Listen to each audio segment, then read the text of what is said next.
Good evening. We're about to start this business meeting of the Sumner County Board of Education for October 24th. Before we do, I'm going to stand for a moment of silence and follow that by the Pledge of Allegiance to our country's flag. Anyone who would like to join me, please feel free in doing so. My mouth's not working tonight.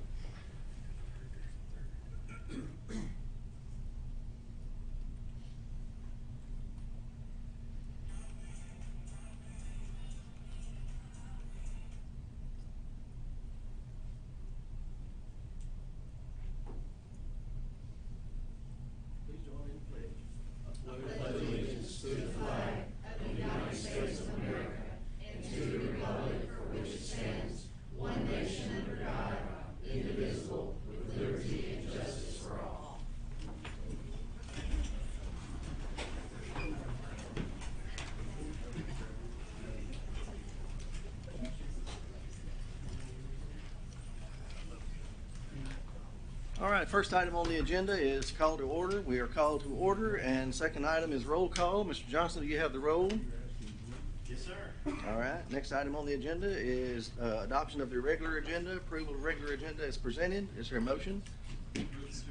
Motion approved by Mr. Daniels, second by Ms. Hayes. Any discussion? Mr. King? Yeah, I just want a, Mr. Chairman, a point of clarification. Shouldn't we adopt the agenda that was published on Friday? And the reason I'm asking that is because just within the last few hours, there were some items added that are of significant public interest. And I'm just, the agenda on Friday was published with adequate public notice without those items. And I'm just concerned that we might be engaging in an illegal meeting if we proceed.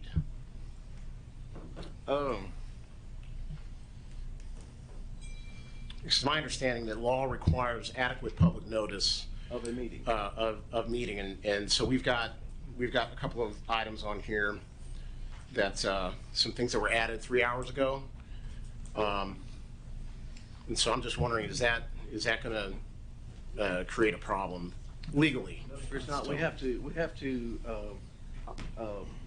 let everybody know that we're having a meeting. And we want the agenda to be updated, but we can update. There's no problem in updating an agenda. Just like when you make a motion to add something to the agenda, we didn't put that out either. So Okay. And we've done that before, so we're fine. Okay. So we got a motion and a second. Mr. Graham? I'm Yeah, sorry. go ahead. I mean, I have one more thing. Sure. I want to let's see here. Under bids and purchases.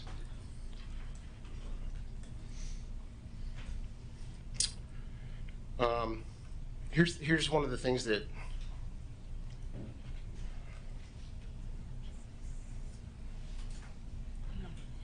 see, now this has been changed.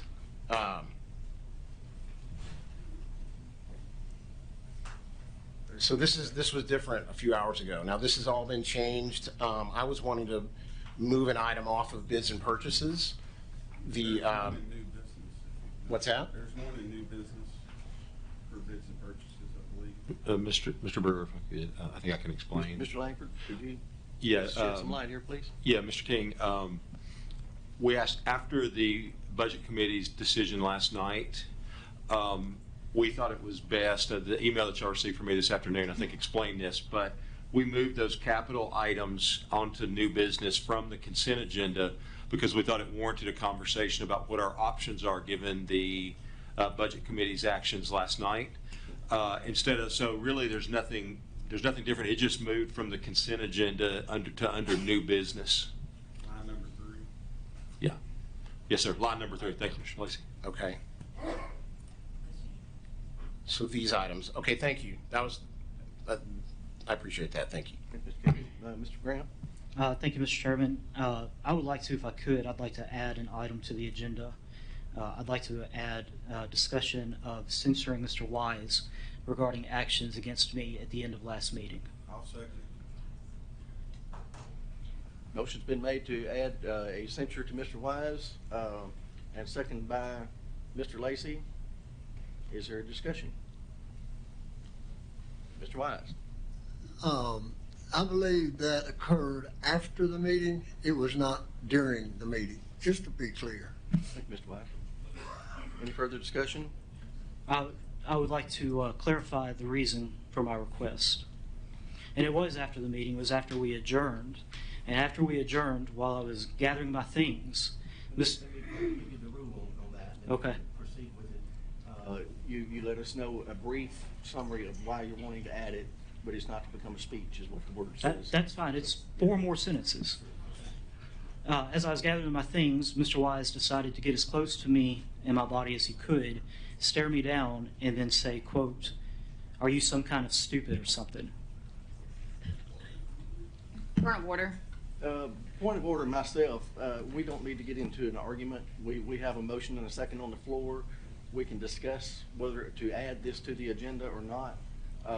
The merits can be discussed at a later time, but we do have a motion and a second on the floor. If you want to discuss the reasons to add this to the agenda, then that's what we're discussing, but we're not going to get into the who said what and all that. We can't. None of us were there. I wasn't there. So if you want to finish. I've stated my reasoning. Okay, you're done. Seeing no other lights on, any discussion? All in favor, say aye. Aye. All opposed? No. I think no's carry, so we will not be adding that to the agenda. Back to the original motion of accepting the agenda as it's approved and presented. All in favor, say aye. Aye. All opposed? No. No. 2 no's. Motion carries. We have an agenda. Next item on the agenda is the adoption and of consent agenda. Is there a motion? Motion to approve. Motion approved by Ms. Andrews. She knew where I was going. And I got Ms. Hayes for the second, Mr. Gregory. Any discussion? Seeing none, all in favor say aye. Aye. All opposed? Seeing none, motion carries. Next item on the agenda is consideration of minutes, discussion, and interaction regarding the minutes of the September 19th regular meeting. Is there a motion? Motion to approve. Motion approved by Mr. Wise. Second. Second by Mr. Graham. Any discussion? Seeing none, all in favor say aye. Aye. All opposed?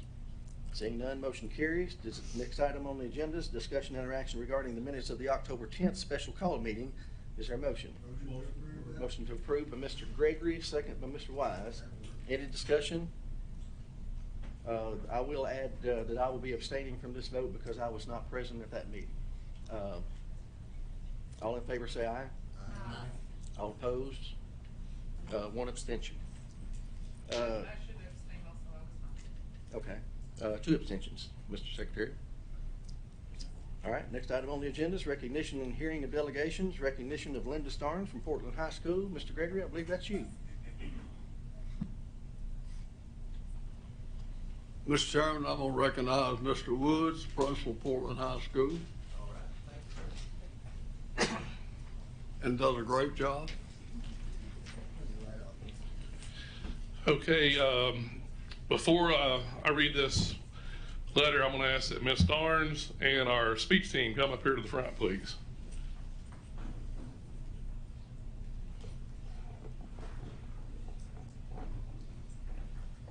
So as they make their way up, I'm going to read just a few pieces of this letter. This is a recognition for the speech team at Portland High School under the direction of Ms. Linda Starnes and assistant coach Mr. Caleb Woods. He has a great last name like mine. I received this letter about a month or so ago from the National Speech and Debate Association, and here's what it says. Portland High School earned the 2022-2023 Leading Chapter Award in the Tennessee District. This coveted honor, based on student participation throughout the school year, is the highest recognition a school can receive from the National Speech and Debate Association. Only the top school and accumulated members and degrees per district earns this designation each year. Out of more than 3,000 member schools nationwide, Portland High School is one of only 108 to receive the Leading Chapter Award. This award reflects 446 members and degrees over 13 years. In that time, several hundred students have been taught communication, critical thinking, creativity, and collaboration skills through speech and debate. The Leading Chapter Award serves as an indication of Ms. Starnes' relentless dedication to these students and to the speech and debate education. Her efforts truly embody the mission to empower youth. Congratulations to Ms. Starnes on this remarkable achievement. And it's signed Scott One, Executive Director of the National Speech and Debate Association. So we just want to congratulate them.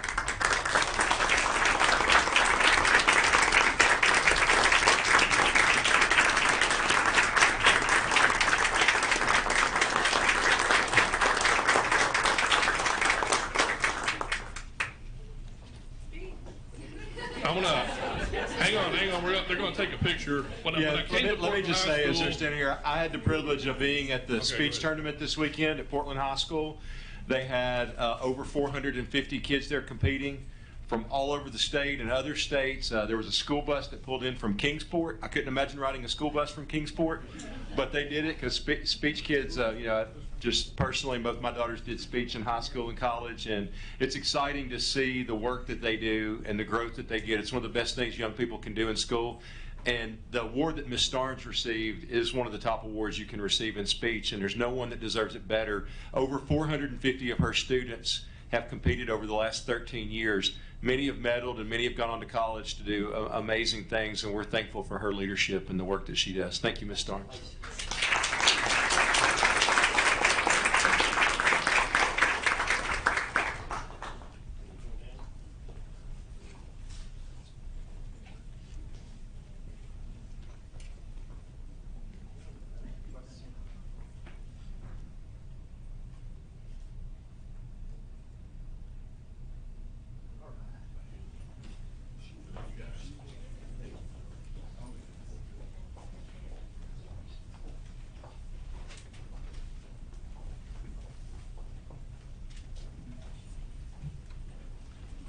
Thank you, Mr. Woods. Congratulations, Ms. Starnes. Next item on the agenda is recognition of Julia Garnett, Hendersonville High School. Ms. Hayes. Yes, thank you, Chairman Broder. Miss Julia, just join me up here.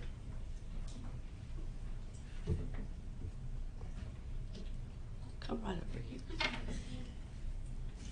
Great young lady. Everything's on technology now, so let me get my phone. Julia might. So Julia Garnett, Hendersonville High School. So proud of you. Julia is just 17. Oh, the sky's the limit for this girl. She's dedicated to fighting against book bans and promoting educational freedom in public school and county public libraries. In her school district, she advocated successfully for student representation on book review committees and served on her own high school's committee. At the national level, Julia has provided testimony before the United States Congress on book bans and volunteers with student advocates for speech, freedom of speech, a partnership with the National Coalition Against Censorship. She's an organizer and leader on multiple issues, planned I think that's Ruby Bridges Walk to School Day, led a student walkout in protest of gun violence, and served as the president of her school's Gay Straight Alliance. Julia is committed to ensuring that youth grow up free from censorship and access to books that fully represent the diversity of their communities and of the world. Miss Julia also, earlier this year, won a speech contest in the Rotary. She had some stiff competition. She won first place in that. And also, I remember seeing a picture that you were on the soccer field. Now, who's the famous soccer player? Messi. Yeah, Messi. She was there and was chosen to be the ball girl, I guess. Well, we got to hold the flag. Got to hold a flag at the Nashville Soccer Club. At Julia, how many AP classes are you in? Well, I'm only taking one next semester, but I've taken one every year to make sure I'm challenging myself in school. And I have really amazing teachers. Do you know what you want to do? I want to go into law and go to college somewhere up north. We are so proud of you. Thank you. Thank you for your representation of your students at Hendersonville High School and the students of this county and the nation. Thank you. So this is a little token of our appreciation from the Sumner County School Board. Thank you. And Julia, before you, can you explain to them what you did at the White House? Yes, please tell us more about that. Okay. So I was selected as part of the First Lady's first ever Girls Leading Change.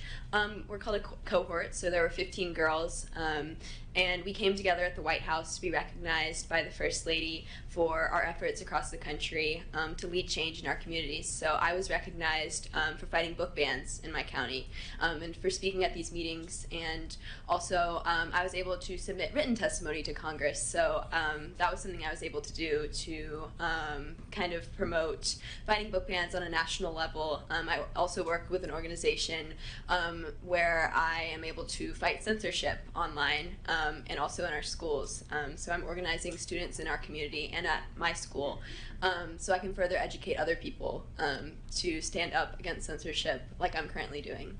So I was recognized for that at the White House on October 11th for International Day of the Girl. And one of the most impressive things you got to do in the White House was? Oh, I went bowling. Oh, I know we'd like to get a picture. Oh, and Reeves is here with you. Join us.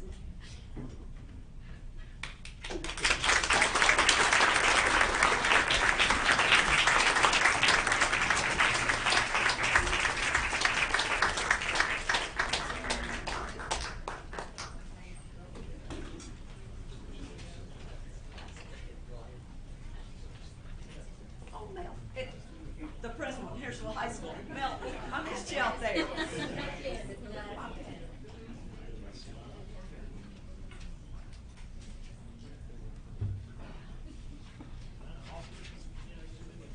Hey, Mel, thank you for being here. Thank you. Nice to meet you. Thank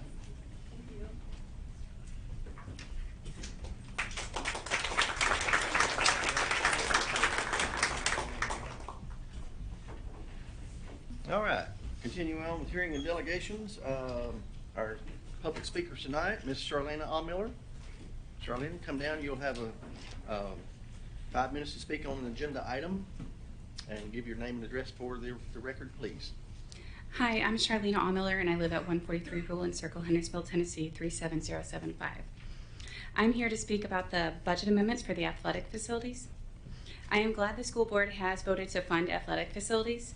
Research supports student involvement in team sports is associated with positive student outcomes such as increased graduation rates, increased GPA, lower incidences of drug and alcohol usage, and lower suicide, all of which are things that we would benefit from here in Sumner County. I am also thankful that once this school board determined that they were going to fund athletics facilities, that they looked at all of the athletics facilities in the county in order to determine where there was a priority. And they looked ahead, since we're always trying to stay before the curve and the problems, they looked ahead to see that Gallatin's bleachers may need to be replaced since they were only considered stable for this season, and then as well as other athletics beyond football, like the tracks at Gallatin and Station Camp that by most testimonies are unusable.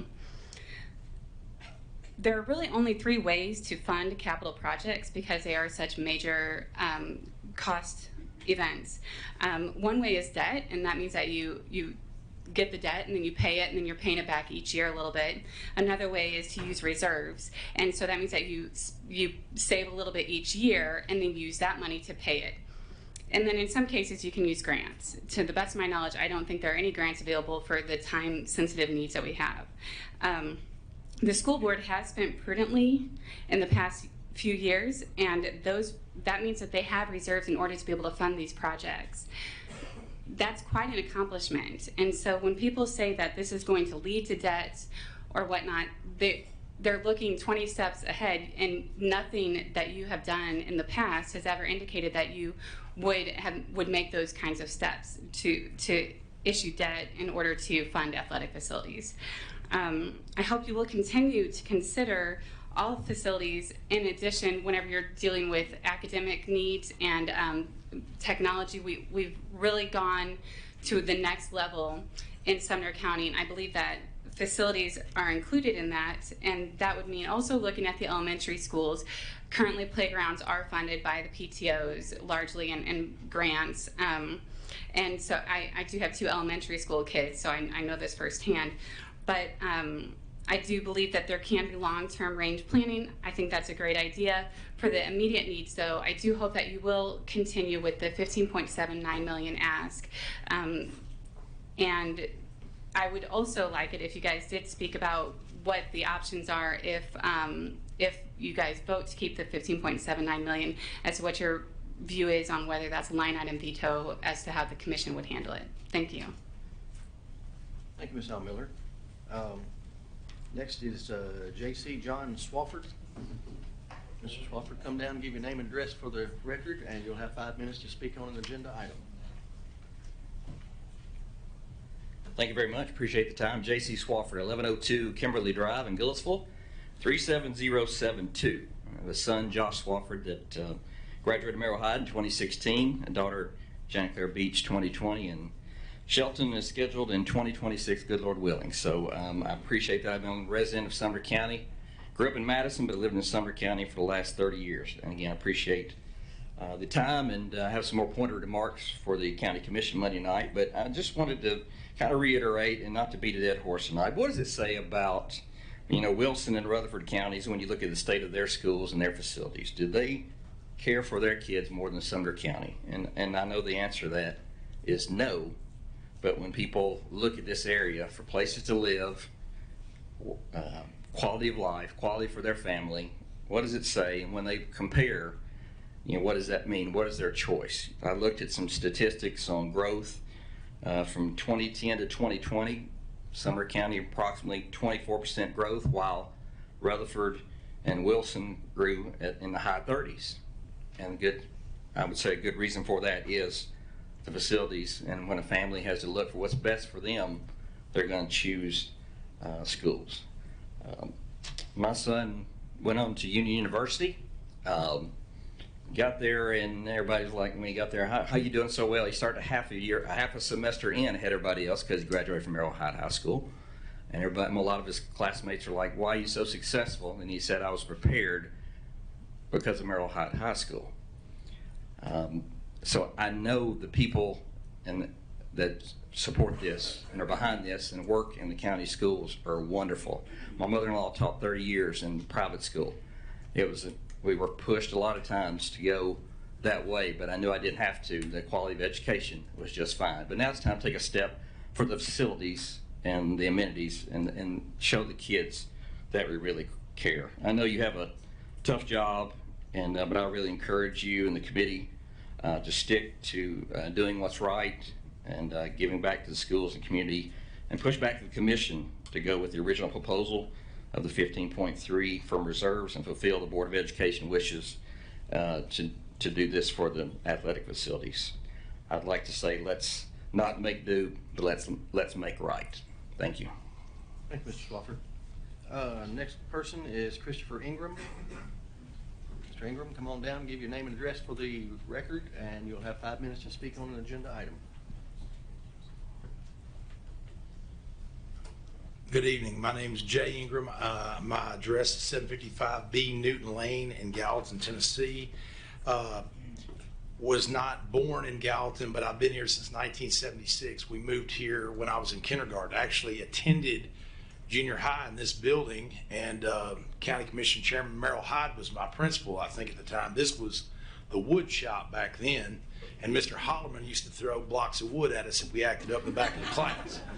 But so it's not as frightening being here tonight as it used to be. But what I would say to you, ladies and gentlemen, is this, is that doing the right thing as a school board and a county commission on this subject of the stadiums and the athletics facilities is also what is politically expedient.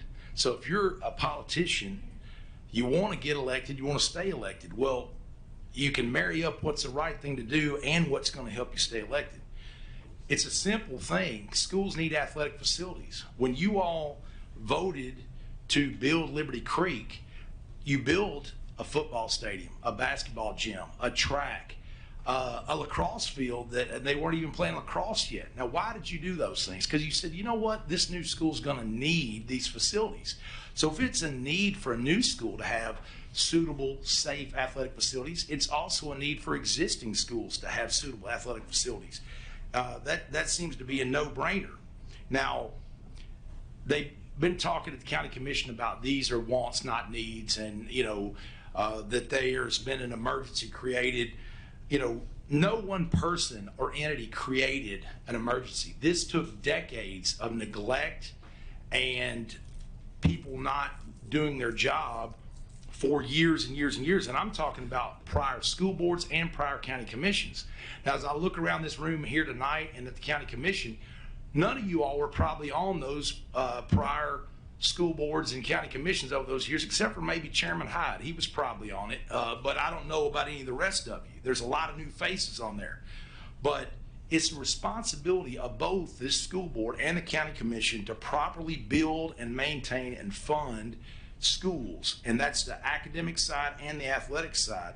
And it shouldn't be left to parents and booster clubs to do y'all's job. I mean, for too long in Sumner County, we as parents and as booster clubs have built facilities and maintained facilities, and we're not properly equipped to do it. We don't have the money, particularly in modern times when these things cost millions of dollars. Now, I'm sorry that we're finally, as parents, calling on you all in booster clubs saying, hey, it's time to do your job, but that's where it comes down to. There's no reason for everybody to be pointing fingers and blaming each other. Do the right thing, and it makes sense for both entities to try to work together and put petty politics aside. Blaming each other does absolutely no good. The student athletes, the teachers, the coaches, the administrators, the parents are ready for you all to get on with the people's business, which is to properly build and maintain these facilities. Candidates who vote against this, and I'm talking not only the 15.7 million, but phase 2 and whatever we call the phases beyond that, the people are watching. And I'm telling you that you have awakened the 86% that didn't vote in the last election. And there's people moving right now trying to get people to run against anybody that's not for this. And there's people, not just these parents out here that are upset, but lenders and bankers and home builders and people in the northern end of the county are upset about water and all these different issues that are going to come out and vote in this next race and going to run. So, I don't know what some of you all have been told about what you ought to do politically, but I'm telling you, the will of the people is pretty obvious. People showing up for this, and it ought to be an easy decision for you. You all can look like heroes. I said it, the first time I spoke to the county commission. Y'all can be heroes in this, or you can be the goats, depending on which way you want to go. But if y'all think you've seen a lot of people show up, you haven't seen anything yet. Wait till Monday night, and then if they don't do the right thing Monday, it's just going to keep building and building and building. So do the right thing and push back as a school board and fight the county commission and tell them they don't have the authority to tell you all how to spend the money. They have to approve the money and moving it over, but you all decide how it's spent. You know more about the schools than they do. That's your purview, and they need to step back and let you do your job. And like I said, it should be an easy decision for you. Thank you for the time. Thank you, Mr. Lindy. Ladies and gentlemen, we do ask that you hold the applause and the boos if you don't like something somebody said. So might throw that in there. Next item on the agenda is Vicki Nix. Miss Vicki, if you give your name and address for the record, and you'll have 5 minutes to speak on an agenda item. Director, Chairman, Vice Chairman, School Board members. I'm Vicki Nix. I live at 1009 Woodmont Drive, Gallatin, Tennessee. My investment in this is my grandchildren. I have 4 of them, Taylor, Tyler, Tia, and Tanner. So I have the Tay-Tay-Tay-Tan. It's a Chinese dish, what can I say? So 2 have already graduated, 2 are still there. And they're going to graduate. They have no option. They have no choice. Today, sometimes my hands move and my mind slows down. That's strange, but it happens. And I sent you all an email. You may have already read it or may have not had a chance yet to read that. But I'd like to share that with you today, and I'd like to share with you just some things that have happened in the last couple of meetings that I've gone to. It's absurd. I don't even know how to give it full disclosure. I've heard transparency a lot. Hadn't seen any, but I've heard it. I keep wondering when we're going to get transparency in Sumner County. But let me share this letter with you first. It says, to whom it should concern. Whether you now have, will have, or if you're fruitful, a third or fourth generation to be taught by Sumner County Schools, wake up. A well-rounded child to adult needs the full offering of knowledge, academics, and dexterity, athletics. Let's look at a well-rounded teen. Isn't that one of the most important times of a child's life, is those teen years? They score well on academics, and they train their bodies and minds with athletics. Also through athletics, they learn discipline, respect, social skills, and most of all, the ability to love others. Remember the Titans, the movie? Maybe I should go back and revisit, put this in perspective where it needs to be. Today's kids are behind a computer screen an excessive amount of each day, either on a phone or an iPad, before they reach kindergarten. Okay, if you want to know something, ask a 3 to 4 year old, okay? Or two. Two can tell you if you need some information on your phone. Many times it's used as a babysitter. This leads to obesity, which I know a lot about, laziness, disrespect. The adjectives are never ending. Why are you county commissioners, not you guys now, being boastful about how to use our tax monies when it comes to our schools? It's inevitable, taxes and death. They happen. We're all subject to them.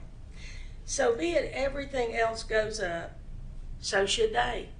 Our food costs gone up 57% this year. I don't know about you, but I'm a single grandma. And, you know, I have to watch what I eat. My Beanie Weenies is getting slim, okay? But, you know, so stop the old taxes going up scare tactic. Some people actually believe you. This is the reason they believe you, because you tell them, because we're not enjoying transparency in this county at this time, okay? Education is multifaceted. Safety is what we, the people, owe every student in this county. Parents, students, coaches, principals, teachers, and friends of all the schools affected. Hold the line. Thank you. Thank you, Ms. Nix. Next is Charles Haygood. Mr. Haygood, if you would give your name and address for the record, and you'll have 5 minutes to speak on an agenda item.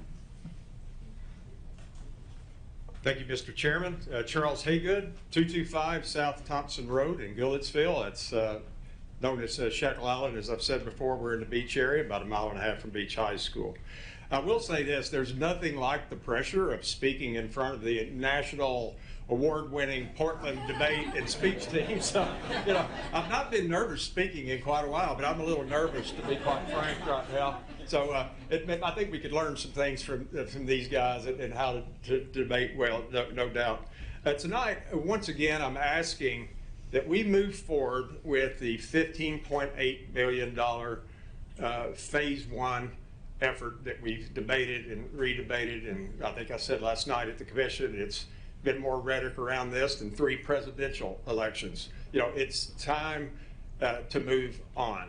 And I think, you know, in many cases, this boils down to how we define a need versus a want. And I understand that. I think this will ultimately boil down to a vote on what we deem as a need versus a want. But I can say this, after many, many years of neglect in our facilities, in my opinion, it is emergent. it's time to do the right thing. I ask that you do the right thing. There is no doubt in my mind that you guys sitting up here being punished by citizen after citizen and subjected to a verbal abuse, that you truly love kids and you're here for the right reason. But sometimes our minds can be clouded by politics. I mentioned this last night. I feel like we as citizens are caught up in a trifecta of dislike and distrust between the school board, between the commission, and between our director. And the kids and the students and the communities ultimately are the loser in all this. So we have to put our petty differences aside. I understand we all have a position. Ultimately, you have to vote your conscience. I understand that. But I would beg and plead that we move forward with something that's been long needed. And I don't consider it a want versus a need. And I think I'm speaking on behalf of a lot of people here tonight, and I'm sure there's those that dissent and don't agree with that. And I understand and I respect that as well. Lastly, I want to address something that was put forward last night at the county commission. Last night. I've been up here so much, I've lost track of days. This is all I do, it seems like, these days. So last night, actually, it was put forward that, and I think again Friday night, that we move forward with another study by another engineering company. And for the life of me, I've tried to wrap my head around this as an engineer and someone that owned an engineering and architectural firm for a number of years. Why in the world you would want a second structural analysis stamped by a Tennessee certified engineer? There's liability associated with misstating the facts. We need to be very careful about treading that way, and I understand there was an opinion of why that was proposed, but we need to be very cautious about moving forward with another engineering firm that, by the way, does not have a very good reputation. Google Collier Engineering, you're going to see multiple publications questioning their practices working for the government. Now, if they'll compromise there in a more open way, what will they do to actually issue an analysis that's in their favor? Now, ultimately, they have to pay the price for that. I can't speak for Collier Engineering myself, but I know what I read, and it causes me concern. I think you should be concerned as well. The firm that we had do the analysis was Reagan Smith. In my firm, I outsourced a big part of my work related to structural engineering to that firm. Now, I don't even know anyone there today, so I'm not saying this is a Reagan Smith commercial, but I do know that they've been in business since 1933, and you won't read some of the things we're reading about the firm that was proposed. What do we do if we get back another analysis and it differs from the first one? Then what do we do? Do we go to a third firm and do a tiebreaker? I mean, where does it end, is my point. So I think we need to think through those things. I asked one of the commissioners last night, what are you going to do if another firm comes back with a different analysis? Then what are you going to do? He said, well, I don't know. I said, you may want to think about that. So anyway, I asked that we not follow that nonsense for the purpose of just creating roadblocks, because that's what it feels like to me when we would want to go down that path. Lastly, there was discussion last night of just reusing maybe some of the concrete. That galvanized steel doesn't have a life. Google that. It's 77 years by most scientific publications that galvanized steel lasts 77 years. I don't know about you, but I don't want to be around here in 77 years. I don't think any of us will be. If we do this right, these facilities are going to last long beyond our lifespan, and hopefully our kids will enjoy. Mr. Haygood, your time's up. Thank you, Mr. Haygood. Next is Emily Goddard. Ms. Goddard, give your name and address for the record, and you'll have 5 minutes to speak on an agenda item.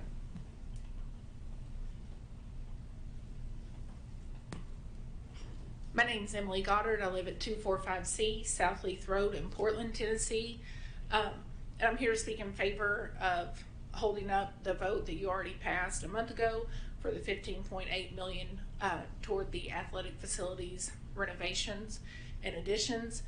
And I'm just gonna tell you my story. Fortunate enough to grow up in Sumner County, graduated Portland High School, went off to college, lived away for about 12 years. Life brought me back when my daughter was about 4. She went to kindergarten at J.W. Wiseman, then started first grade at Merrill Hyde Magnet School and has been there since. She's a junior now. I also have a stepson who's a sophomore at Liberty Creek, and my youngest goes to elementary school at Clyde Riggs Elementary. I played sports in high school. All of my kids play sports now. In my time working in Sumner County schools, I've student taught at Rucker Stewart, I've taught at Portland East and coached track. I've worked as an instructional coach at Schaefer Middle, Hawkins Middle, Knox Dawes Middle, Station Camp High School, and now I'm a school administrator. My children, in addition to J.W. Wiseman, Clyde Riggs, Merrill Hyde, and Liberty Creek, have also attended Guild and Schaefer. My dad and mom are both retired school teachers, and my dad's worked at Clyde Riggs, Portland Middle, Portland High, Hendersonville, and my mom worked at several different elementaries, and then here at the central office. So when I say this is important to me, I feel like I have a connection with all of these communities and all of these people, because I know people in all of them, and I know kids in all of them. And I was just passionate about it for that reason, and for being from Portland, and the stadium in Portland's named after my lifelong neighbor, Edgar Johnson. Then I realized Merrill Hyde Magnet School might get something out of this, and I got excited for my daughter. I don't think she'll ever be able to use it because she's a junior now, so it might not get finished, but if it does, that's great. And I did want to talk a little more about that, because that school is K-12, and they have a requirement that all of the students in that school play a sport. And of course, we know sports is not for every kid, so to supplement that, they offer different clubs that would fulfill that requirement. Like, there's a fitness club, a walking club, some different things like that. So they have a weight room in their gym, and the whole weight room is maybe a quarter of this portion where we are. A corner of that is where their athletic trainer sets up shop. It's a little cubicle with the breakdown walls. So when I heard they might get an athletic training room upgrade and be able to do some things, that was exciting, because my daughter is that kid that has her ankles taped before every ball game, and she currently goes to physical therapy for her elbow. And I just wanted to speak for a minute that we remember that middle schools and high schools use these facilities, and it's not just the athletes. They use them for field day and Special Olympics, and the communities use them, and it's the band that uses them too. And the students that we're talking about are student athletes. My daughter has a 4.0 and carries a pretty heavy class load. She's got AP Chemistry, AP Calculus, Spanish 4, and dual enrollment English. She made a 5 on her first AP exam last year in AP European History. She took PSAT today. She tutors 4 days a week before school, kids in chemistry and math. She has a part-time job. She's a 3-sport athlete, and we live in Portland. So she gets herself up every morning and drives to school to be there early to tutor these kids. So she's not just there to play sports. She is a student first. So I hope you would consider her and a lot of those kids like that we've heard speak this week. Thank you. Thank you, Ms. Goddard.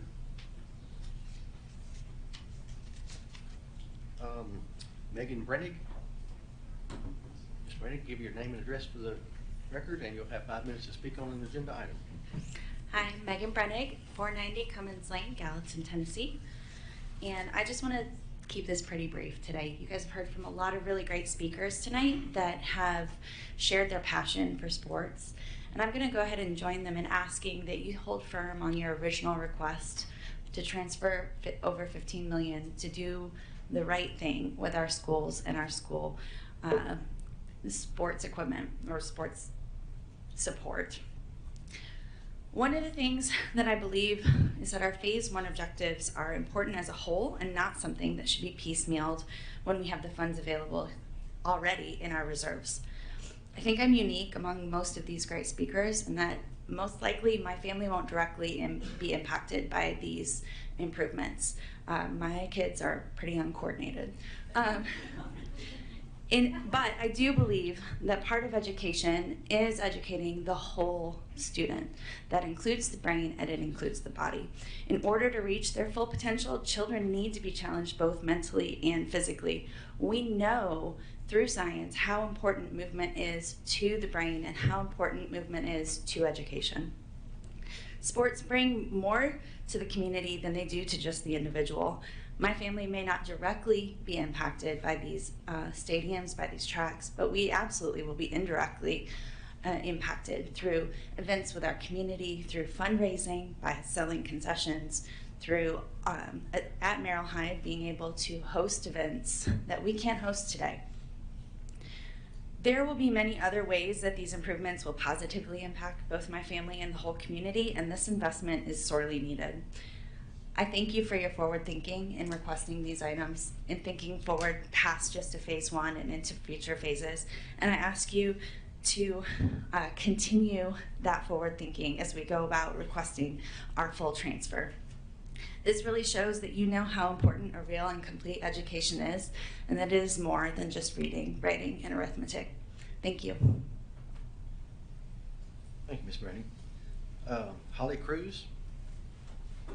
Ms. Cruz, give your name and address for the record, and you'll have 5 minutes to speak on an agenda item.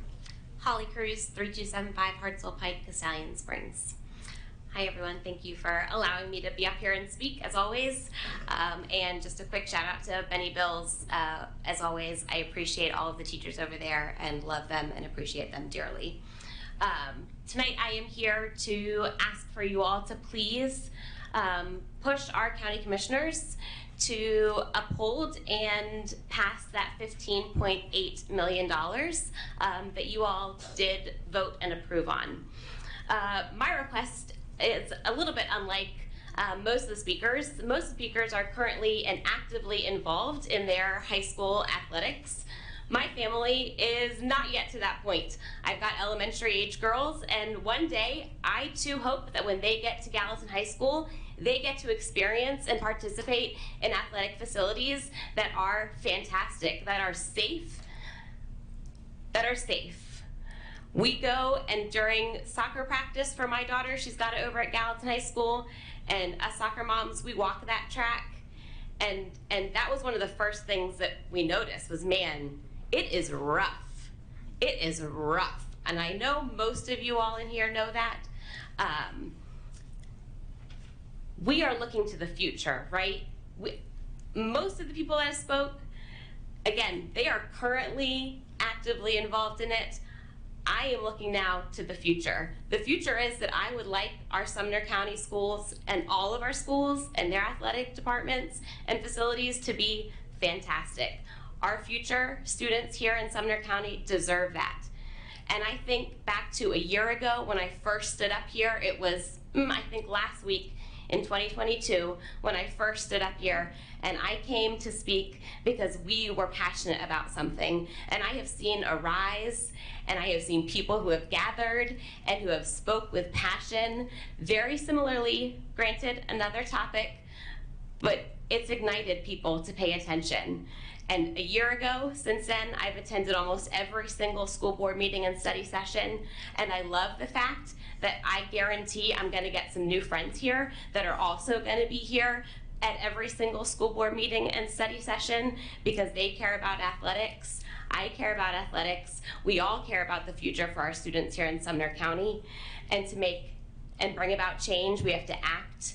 To bring about change, we have to serve. And to bring about change, we have to work together. Thank you. Thank you, Ms. Cruz. All right, that concludes our hearings and delegations. Our next item on the agenda is, with my glasses on, we don't have matters involving council tonight. So the next item is reports from the director, update regarding capital purchases, football stadiums. Dr. Langford. Thank you, Chairman Brewer. And I'll give it just a second. While it's loading up, I'll run through a couple of things I just wanted to update you on, and Mr. King, this may get at some of your questions about earlier. One thing that we did add late this afternoon was a bucket truck. Our fleet manager, for a couple of years, Mr. Brown has needed a bucket truck. The lead time on a new bucket truck is 3 to 5 years to get one. So they found over the weekend, they found one for sale in the area with 22,000 miles on it.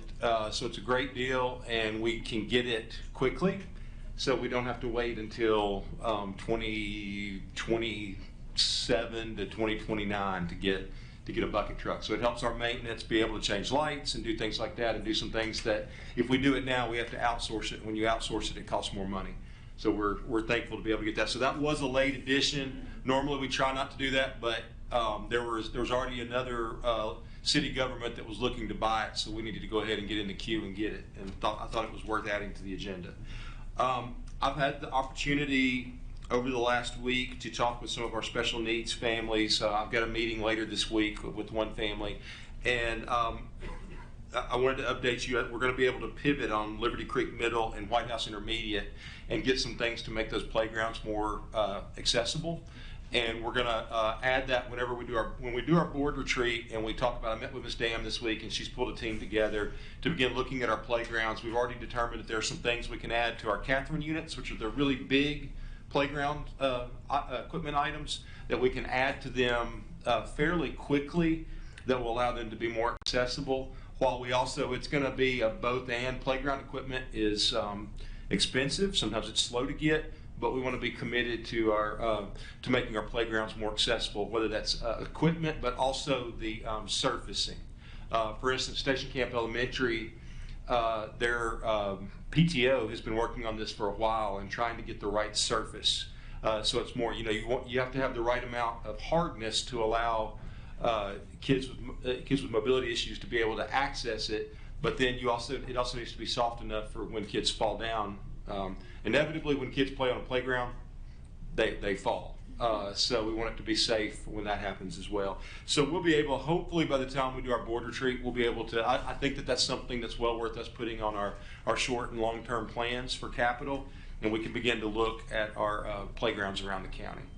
All right, so I also wanted to jump in, and I'll try to go real quickly. I shared with y'all, I apologize, given the timing of when we received the detailed quotes from the architect firm and the special called education meeting on Friday. All I could really do was share the presentation with you, and then I brought copies to the commission meeting because many of you were there, and I was able to share it with you there. We posted that on board docs so it would be accessible to everybody for this meeting. I didn't really feel, I think probably 75–80% of the room has heard me do this presentation 2 or 3 times. So I wanted to change and just try to drill down on the things that I think are most essential, and also address what happened last night.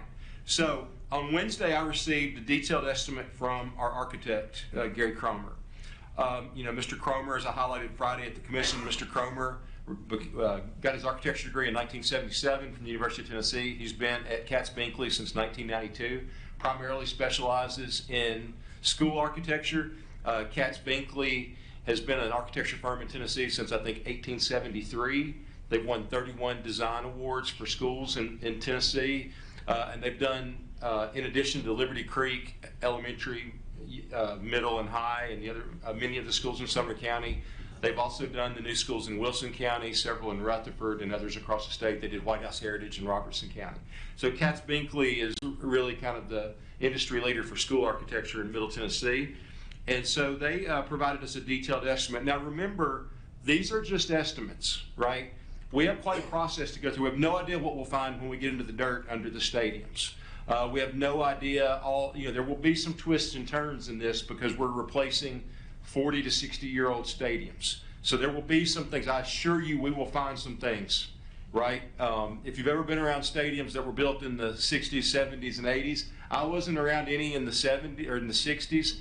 I started when I was about 3 days old in 1972, whenever my mom could take me to football games. But I've watched at Hendersonville Beach and then at White House, I've watched a lot of work done on stadium facilities over the years. And as Mr. Ingram mentioned earlier, they've been, Mr. Haygood as well, they've been efforts of love by community to support and take care of what the county didn't provide. And I also want to be clear, I talked to Mr. Hyde about this the other day. It's easy, and I appreciate Mr. Ingram for sharing this as well, it's easy to cast blame on previous school boards, previous commissions, previous directors.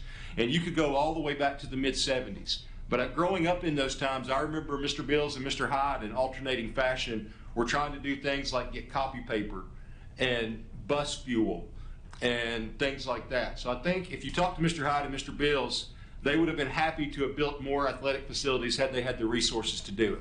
But they didn't. And so our communities jumped in and took care of that need. But as we know now, to build safe, acceptable facilities, accessible and acceptable facilities that are on par with what we see in other districts, right? We're not talking about these $100 million stadiums that are being built in Texas. Texas will always do things bigger than we do. If we start building $100 million stadiums, they'll build billion-dollar retractable roof high school football stadiums.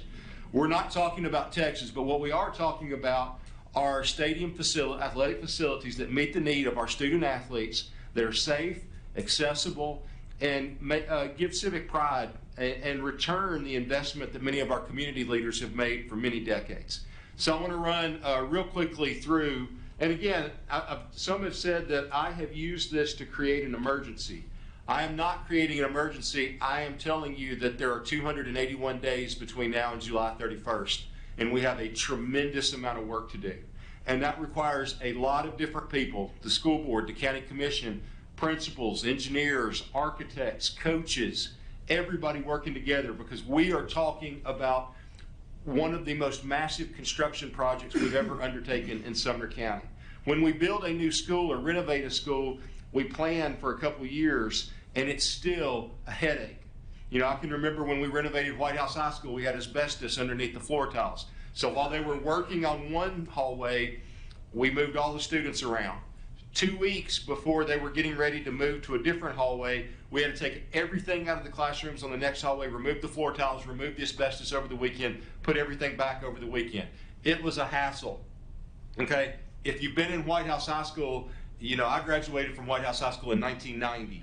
When I came back to teach in 2009, the classroom looked identical to what I left, even with the Channel 1 TV in the corner that I used to teach. I had a VCR hooked up to it, believe it or not. We were right on the cutting edge of technology. Beach High School was the same way. We invested over about $72 million in school renovations in the mid-2010s to address some of those issues and problems. We spent significant money over the last 10 years renovating, expanding our classrooms, and building new schools. Now it's time for us to address the needs of our athletic facilities, and we have 281 days to complete a major project. So we have to work together. It's not creating an emergency, it's stating reality. All right, I wanted to run through, had a lot of questions about our fund balance. Ms. Brown did a tremendous report in September. It's available by video or on board docs if anybody wants to view it. I am not an accountant, so she is going to wince as I run through this, and I apologize. She may cue in at some point. But I just wanted to share, you know, as we mentioned earlier about transparency, you know, you'll hear a lot of numbers about what our fund balance is. What is accessible to us is about $67.9 million. Okay, it sounds like a lot. Dr. Langford? Yes. We're not getting the full screen.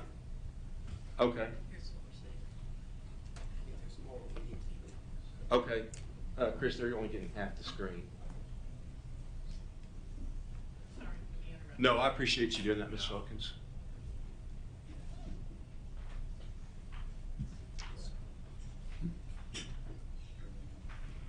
Dr. Langford, what guarantee do you, may I speak? What guarantee do you have on the 281 days that they'll be done in time? Do you have any written guarantees? I mean, well, until we bid it, we can't get you have to have a contractor to get a guarantee. But I know that the longer we take to get the process out to bid, the less likely it is to get it done.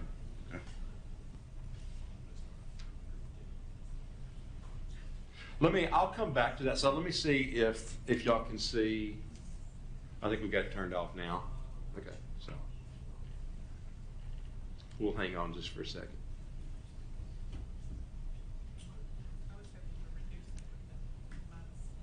Worst case scenario, we'll do this old school and I'll talk y'all through it.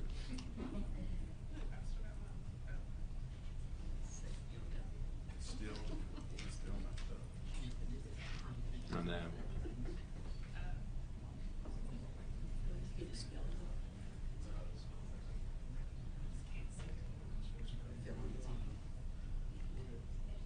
Yeah, it's on that on every slide.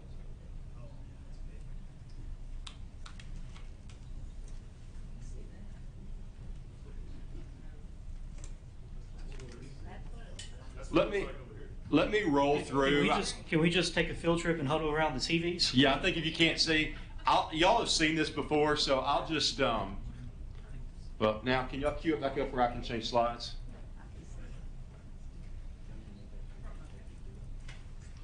I think this is the only one. Most of them have about a 28 font, so we should be able to see it.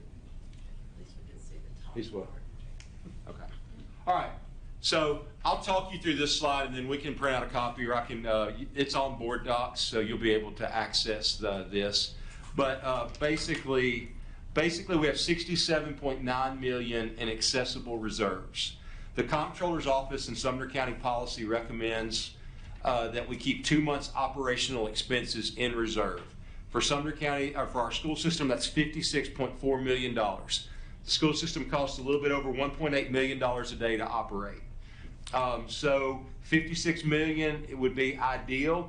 We believe that if we pull $15.8 million out to address the needs of our athletic facilities and replenish our maintenance account, we feel comfortable, even though that'll put us a little bit under that $56 million mark, that we'll be in good shape. By state law, we only have to have 3% in reserve, but that's way too tight if you get any kind of problem or an emergency. So we're in good shape to follow the comptroller's advice and be really close to what they advise.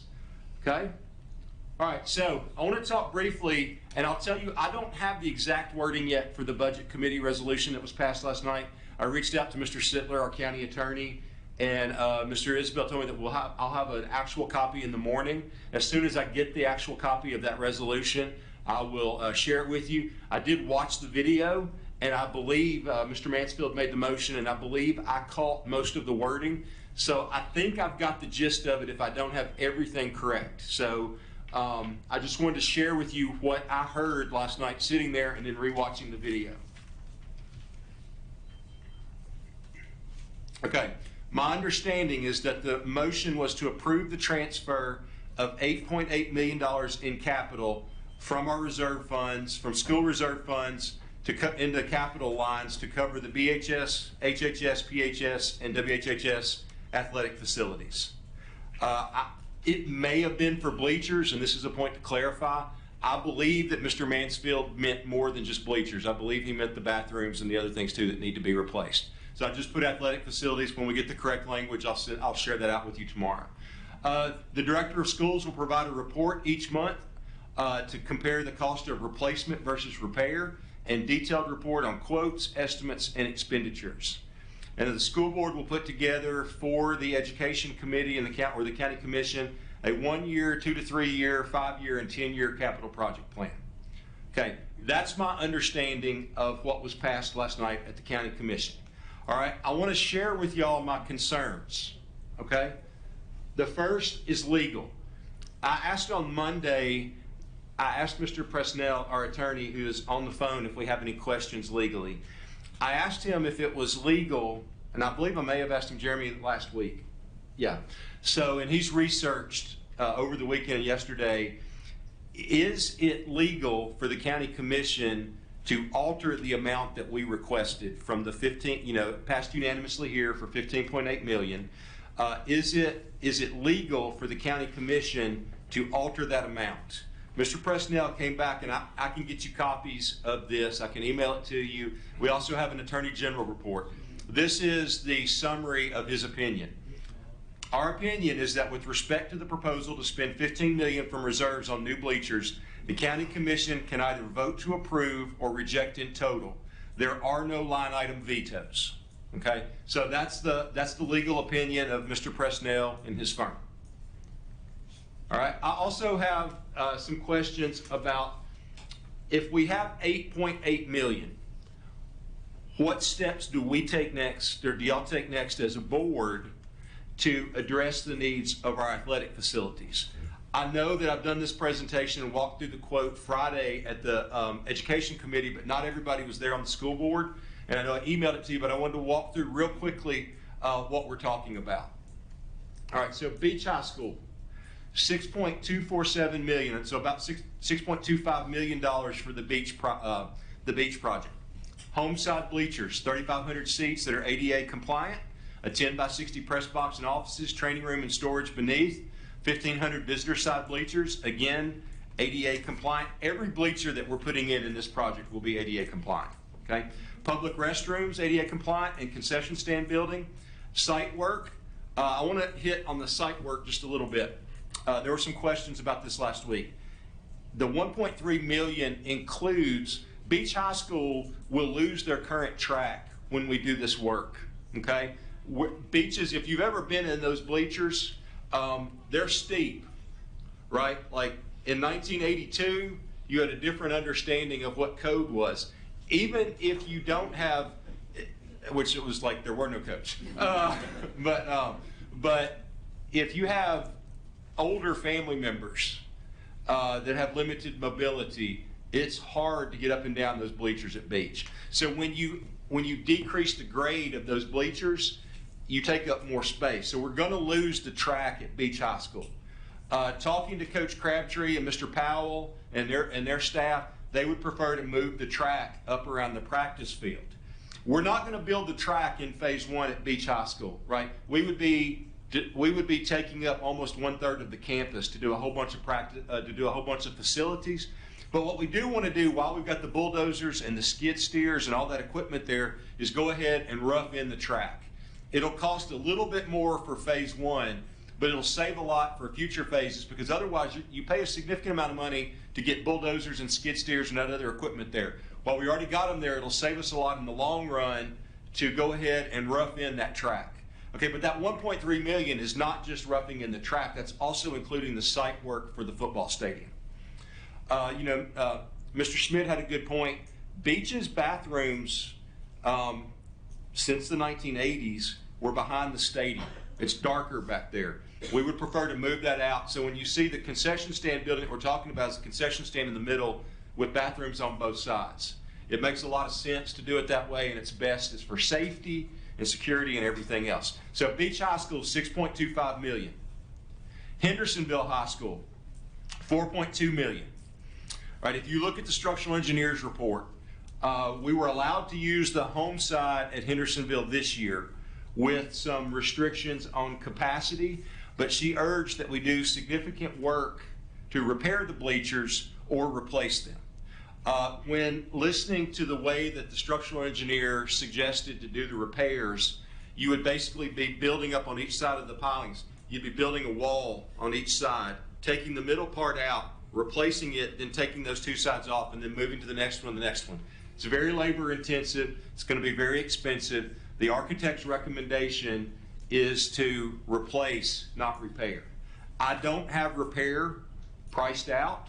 I will tell you that through this process, I think probably the only frustrating part for me has been, I feel like I've tried in good faith to share with everybody as much information as I had. And I feel like, Charlie Brown kicking the football, right? Like, I go to ask questions, I don't have a plan. I come back with a plan, I don't have hard numbers. I come back with numbers, I didn't price out replacement or repair, okay? I am happy to do anything, but I remind everybody, 281 days. We gotta move. Replacement is better long-term. I can't in good faith recommend to the taxpayers and citizens and parents of Sumner County that we try to repair bleachers that we would spend significant money repairing to still have 40 to 60-year-old cement on the top. It's better now to go ahead while we can and replace. Okay, so you see Hendersonville, you got the site work, you've got the visitor side, the home side. Again, we're looking to add training rooms. Most of our training rooms, Ms. Goddard mentioned at Merrill Hyde, we need to do something for the athletic training room at Merrill Hyde. We have over 5,000 student athletes in Sumner County now. Many of those athletes are seeing a trainer at some point. We need the proper facilities for them. Doing the stadiums allows us to address storage, office, bathroom, other needs, and we'll save a ton of money in the long term. Okay. Portland High School. Long term, we need to look at building on campus for Portland High School. To give us some time, because it's going to be really hard. You know, we've heard a lot of numbers thrown around about what all 3 phases will cost. We need time to be able to stage out White House and Portland Stadium.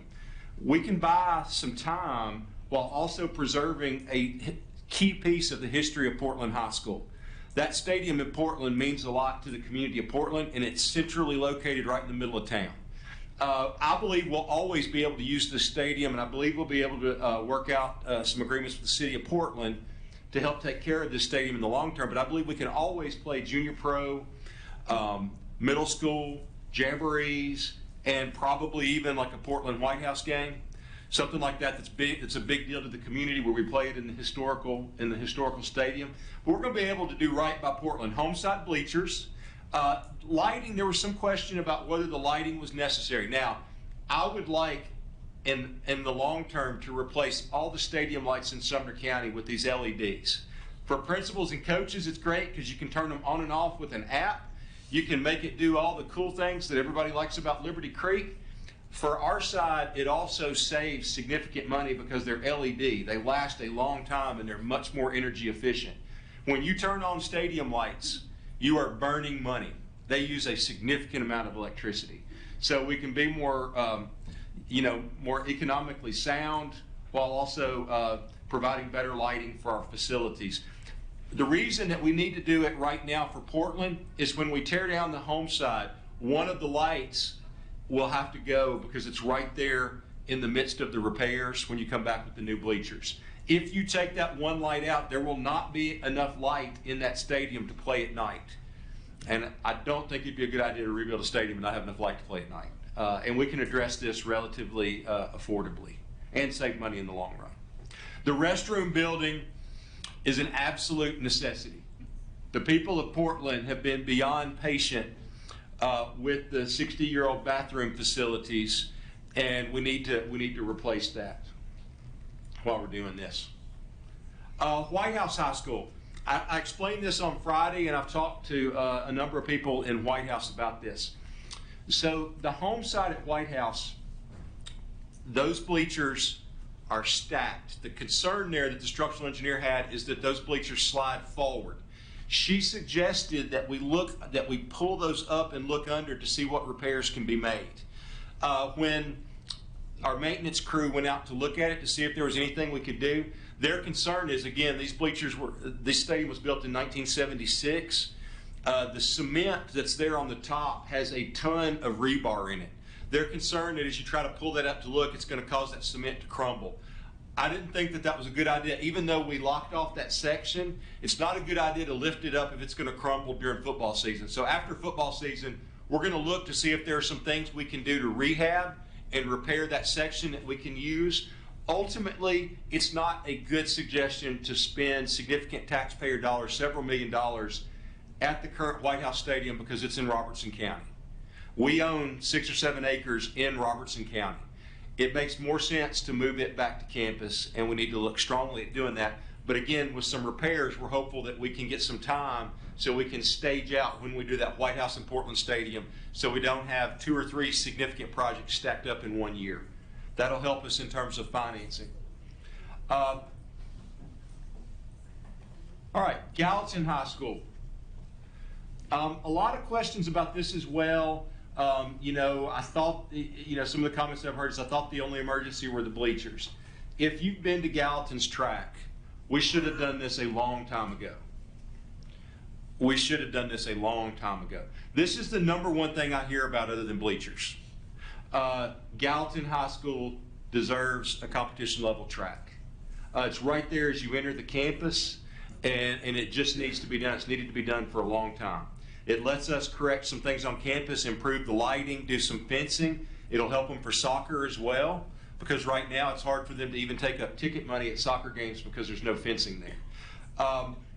Again, it's very, if you go and walk on that track, it's time.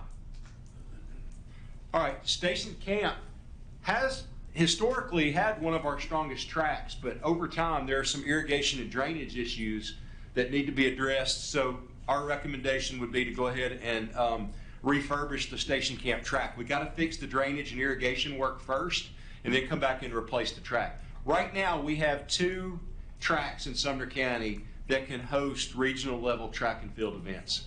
That's Liberty Creek and Hendersonville. I had a student when I was principal at White House High School that won the state in 400.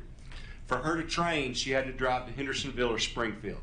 That limits the opportunity for kids to participate. We've got to start expanding, not just in phase 1, but in future phases. You know, we need tracks in Westmoreland, in Portland, other places in the county too, so all kids have access to all the different sports and activities. Merrill Hyde Magnet School. I am hopeful that as we bid these projects, you know, we built in a healthy contingency because, as we've mentioned, we don't know exactly what we're going to find when we get into the ground this early. So we want to be conservative in what we put forward as phase 1. Some of the projects that I would love for us, like the athletic trainer space at Merrill Hyde, tennis courts. Merrill Hyde's won, I think, 3 straight state championships in tennis. Tennis court accessibility, just like tracks, is harder to get. For instance, in Portland, there are no tracks in the city of Portland. They're going to Orlinda to practice tennis. I've been to Orlinda a handful of times in my life. I've never seen the tennis courts, but I'm gonna bet that they're not typically competition level tennis courts. No offense to the city of Orlinda. We appreciate you letting us use the facilities. Adding these tennis courts at Merrill Hyde, if we can do it, would also help Beach High School because they have a tennis team and it's close by. It gives us one more set of tennis courts. In Westmoreland High School, Westmoreland provided about $2 million in campus upgrades. None of them are essential to do right now, but we need to we need to get out and study and see exactly. I do think the athletic trainer space is something that we need to address pretty quickly, and then looking at a campus study for future projects. You know, I wanted to, as I talked to Mr. Rogers at the commission, I assured him that we will not forget the Ridge. I'm a graduate of the Ridge. I would like the Portland folks to notice that I'm advocating for way more for Portland than for White House in this phase.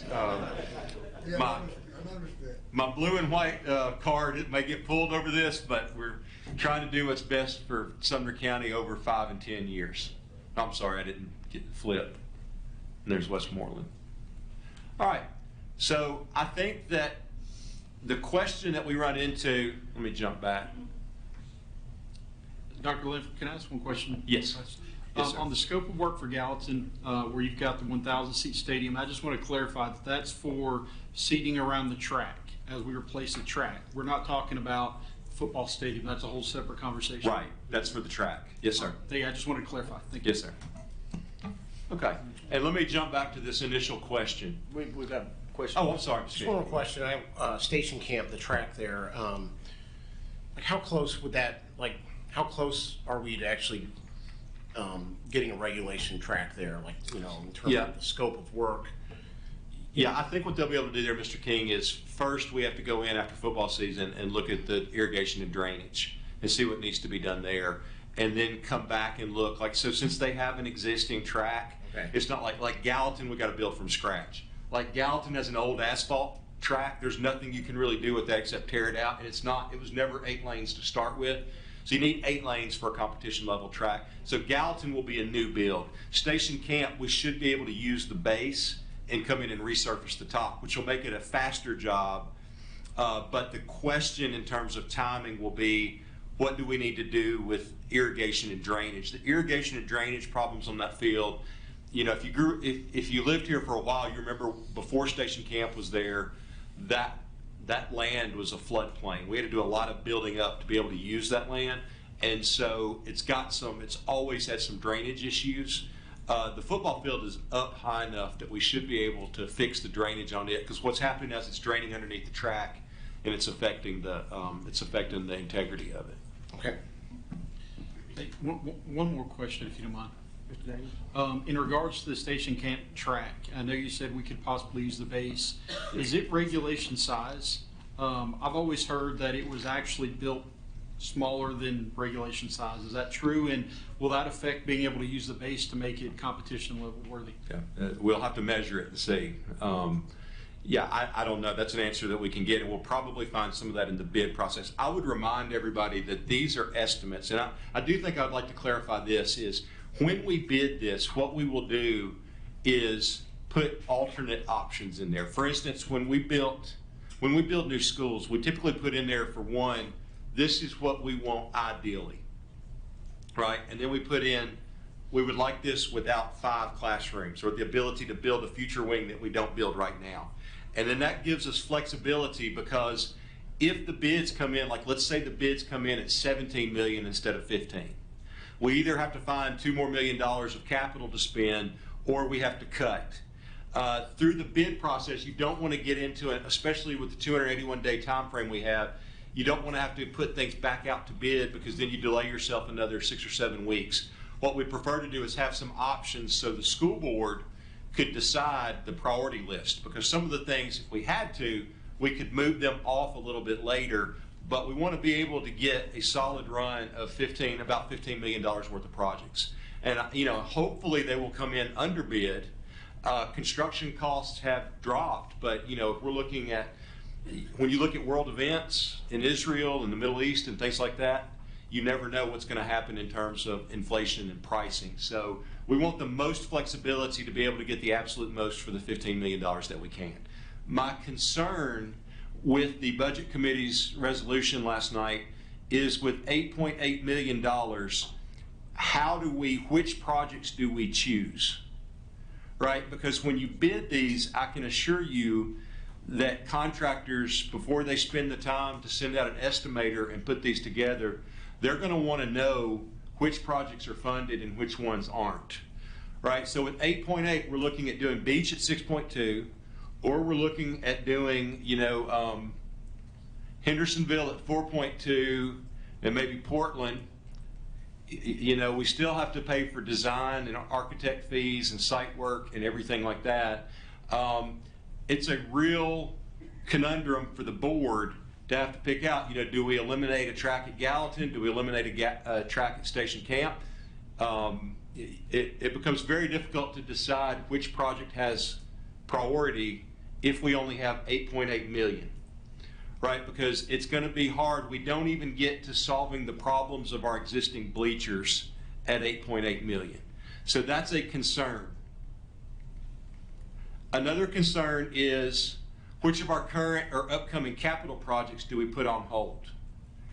I asked Mr. Johnson today to shift those capital project items that are on tonight's agenda. It's about $2.6 million in capital projects that we have ready to roll. If we're going to go with the $8.8 million proposal, we're probably going to have to hold most of our other capital to be able to meet the needs of some of those other projects. So I just wanted to remind everybody, you'll hear the number of $22 million in capital. About 1.6 million of that is in small items scattered out among all the departments in the central office. These are the big items that would be easy to pull from, right? Safety, we've already approved the window film that was on tonight's agenda, on the consent agenda. So that's ready to roll. As soon as we pull the PO, they'll start putting window film on schools. We've got 6.11 million currently that we plan on using for school capital projects. I think, like Mr. Graham's asked several times for a long-term capital. I think we've got so many immediate needs. We've got this $6 million run that it's going to be very easy to spend. And beyond that, we've got the money, the projects that the principals have recommended. I think probably at our retreat will be the best time to pull all that together. And then I think we've got to do, for long-term, you need to decide as a board, some of the things that I'm going to ask Mr. Brown to start pulling together are, what are the ages of our pavement? What schools need to be repaved? What's the age of our HVAC units? What's the age? Getting a long-term capital plan is going to take a little time, because we need to know exactly what we're looking at. What I think that a lot of people don't understand is I think a lot of people think that we have like one huge HVAC system on top of a school. We have hundreds in some schools, dozens in most, and they were all put in at different times. It's going to be quite a bit of information to put together for us to be able to put together a long-term capital plan. I think Mr. Graham. Thank you, Mr. Chairman. To clarify, I actually want a short-term capital plan. I want to know what requests our principals have made in the strategic plans for this year. Sure. Because in essence, I want to know, what do we have to ignore from their requests to accomplish everything that you're presenting tonight? Yeah, yeah. Well, I've got a recommendation for that in just a little bit. All right, so 6.11 million. Here are the projects that we've either completed, we've approved, are on the agenda tonight or coming up. I'd like to point out that the Beach Annex HVAC, I mean, it needs to be done, right? The price that we had originally was going to be about $1.1 million. Mr. Brown met with some HVAC engineers in different groups, and they think that they can rework the HVAC system at the annex, and we can get more HVAC resources and not spend $1.1 million with the current system that we have. Right now we have a unit in every classroom, and that has proven to be a problem. It's hard to get parts, it's hard to get them fixed. So if there's a better way to engineer it, we want to look at that. So it won't be on the agenda tonight. I am hopeful that we'll have it on the November agenda, because we desperately need to get, I feel your stare, Ms. Andrews, we desperately need to get the BHS Annex HVAC done before the spring when it heats back up. But I think we're going to get a better solution if we wait a month after talking to Mr. Brown. Got a question from Mr. Gregory. Mr. Gregory? Of these 5 stadiums, if I'm not mistaken, they range from 1970 to 1982 when they were built. Hendersonville in the mid-60s. It had some renovation in the 90s, but it started in the 1960s. Okay. And Gallatin, 1940s or earlier. Yeah, we're not real sure exactly on the date. Well, Gallatin had some renovations in between there. I remember that. But they won't last forever. Yeah. So just to run through, I know this will be hard for you to see. The Portland roof is on tonight, $1.17 million. Mr. Brown says that's the Station Camp gym roof that should be completed by Thanksgiving, and the Portland High School roof are the 2 biggest needs right now in terms of roofing. We've got a lot of HVAC controls on tonight: Madison Creek, Nanny Berry, the cafeteria HVAC at Madison Creek. We approved last month the Station Camp High School flooring. The gym floor we will look at after basketball season, and we have some insurance money to put with that $145,000 to get that done. Station Camp High School and Rucker Stewart Middle School LED lights.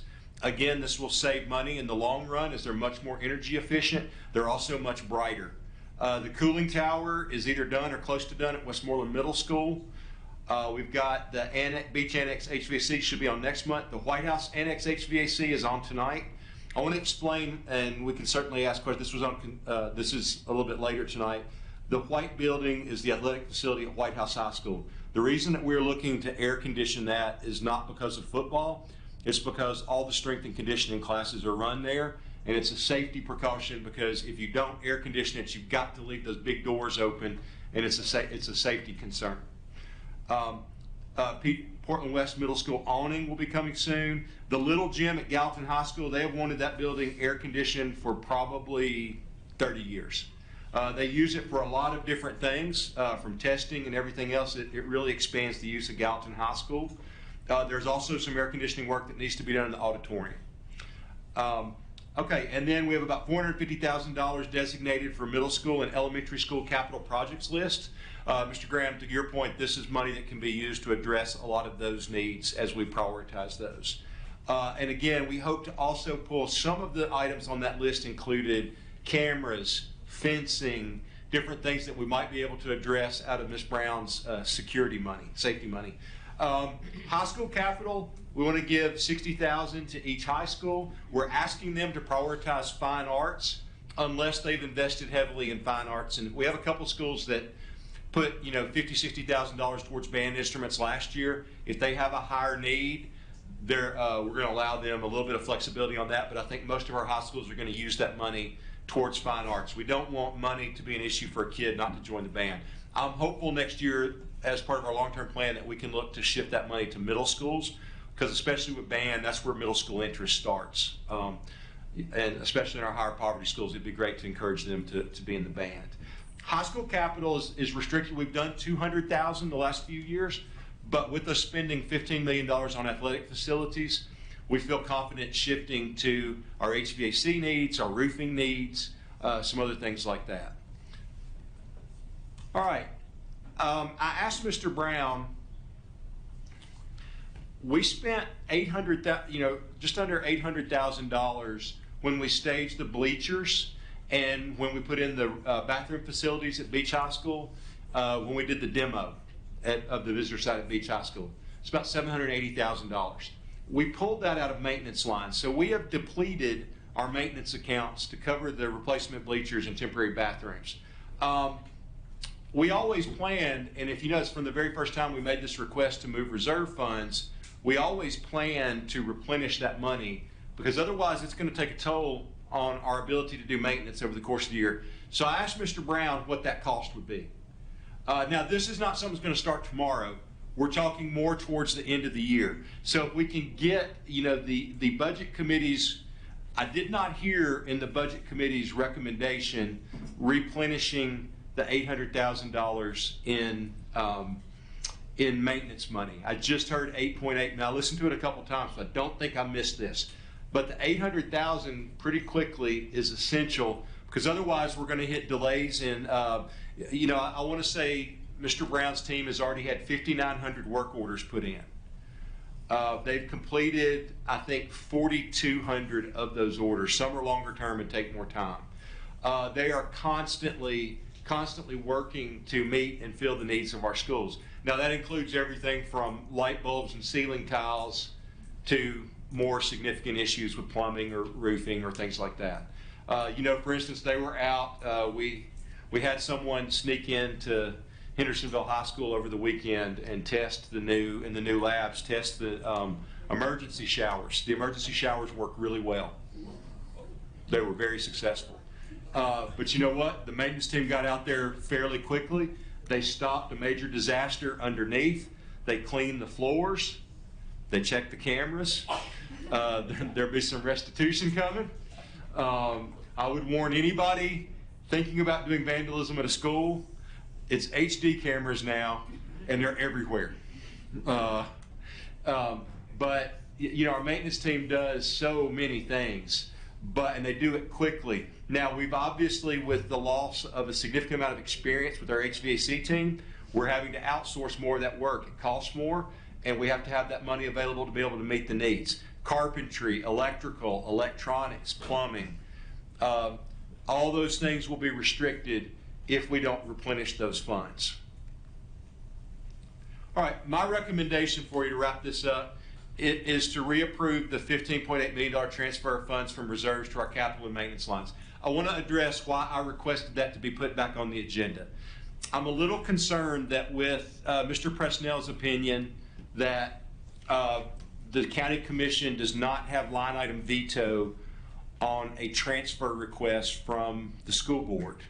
I'm a little concerned because I don't know the legalities of the county commission looking at a resolution that doesn't meet legal standard. So I would hope that the county commission, when they meet on Monday night, could amend it to go back to the original request. I think that would meet the legal requirements, but I'm not sure. And since we have 281 days, I don't want to burn another month. So since we've already noticed this, since we've already voted on it once, my recommendation would be that we just pass it again. If we don't need it, it goes away. If we need it, the county commission would have the option to put it on the agenda because we approved it and sent it. So it gives us a little bit of flexibility possibly to not burn another month. That's the reason for asking that, because technically it's still at the county commission. It's not been rejected, it's been modified.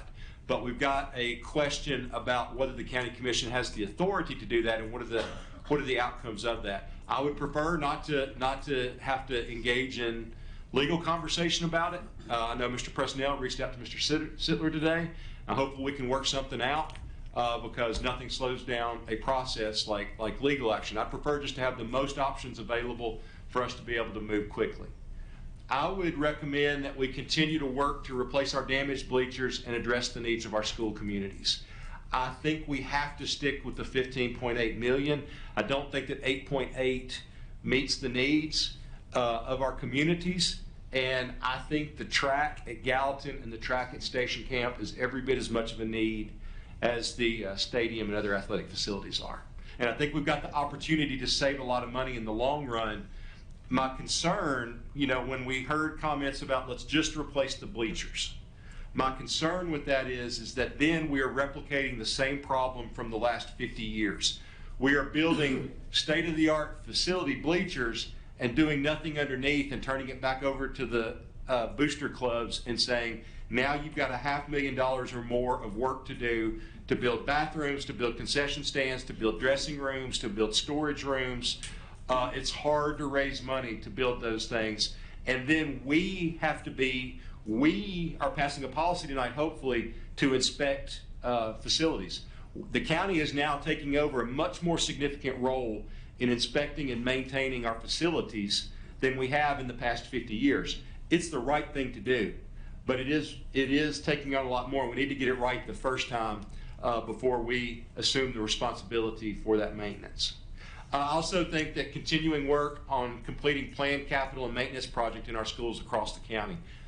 I think every item on our capital list that we're looking at doing, whether it's the roof in Portland, the HVAC at Madison Creek, the HVAC at Beach High School, White House High School, the lighting at Rucker Stewart, all those projects are equally important, and we want to make sure that we're taking care of all of our schools as quickly as we can. And that's my recommendation if y'all have any questions. All right, any questions?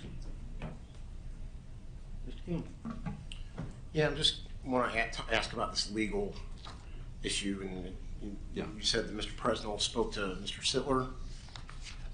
He reached out to him. I don't know if they've spoken yet. Okay, because I mean, I'm getting information from Mr. Sittler that I haven't spoken to him directly, but I've been told that legally the county commission can amend anything, any request or transfer that it's within their legal purview to do that. The only thing that they can't amend is the actual school board budget that's presented in June.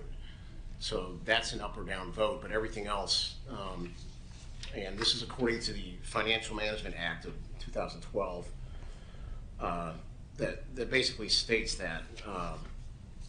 And so I'm not a lawyer, I don't know, but I'm getting information from some of the commissioners that was his advice from Mr. Sittler, Mr. Weiner, that the county commission does have the authority to amend any kind of request or transfer.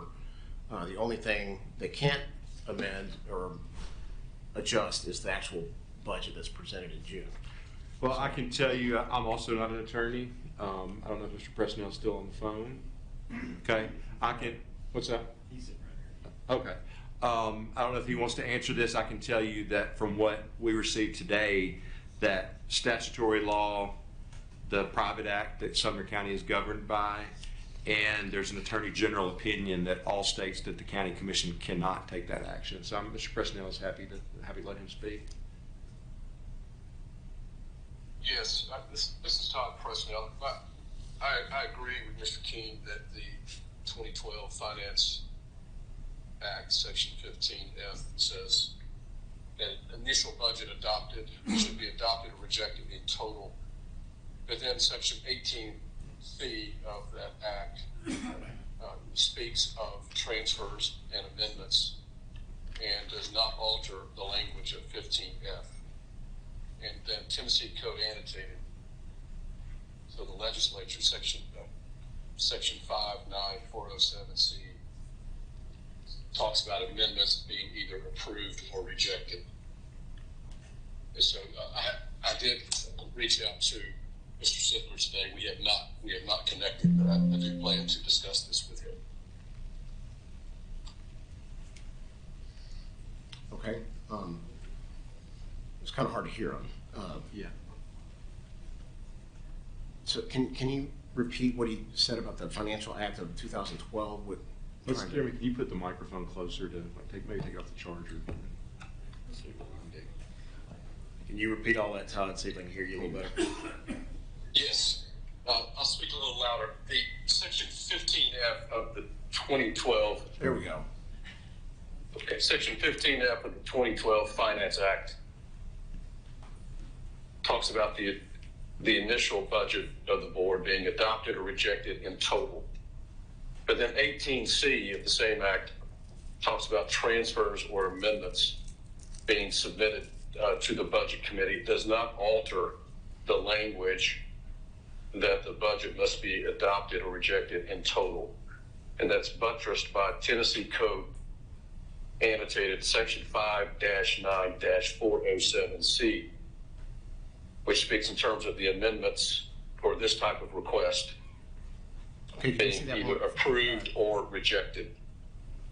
TCA code 5-9- what was the other one? What was the last number? 407C.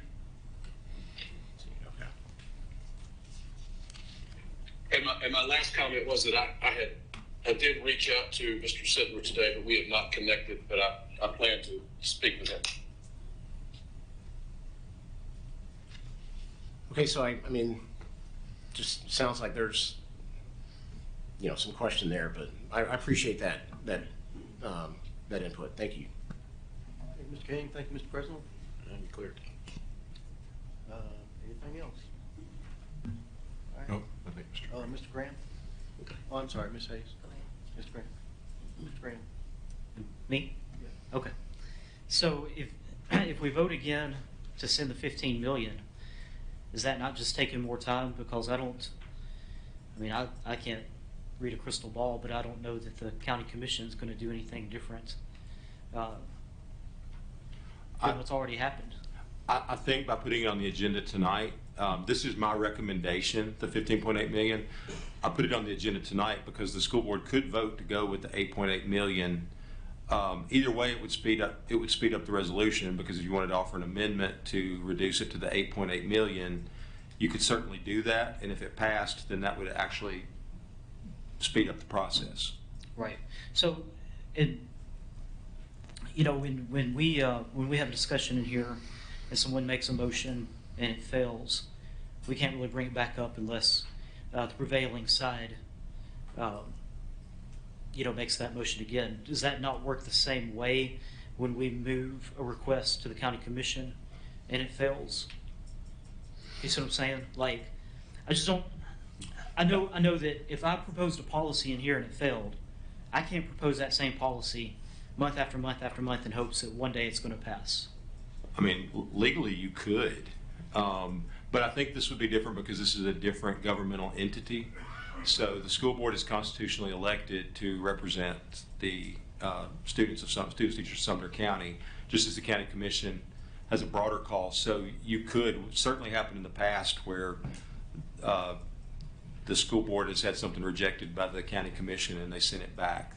It's the task, I think, to your point, I think it's the task of the school board to listen to hear the feedback from the county commission and make a decision.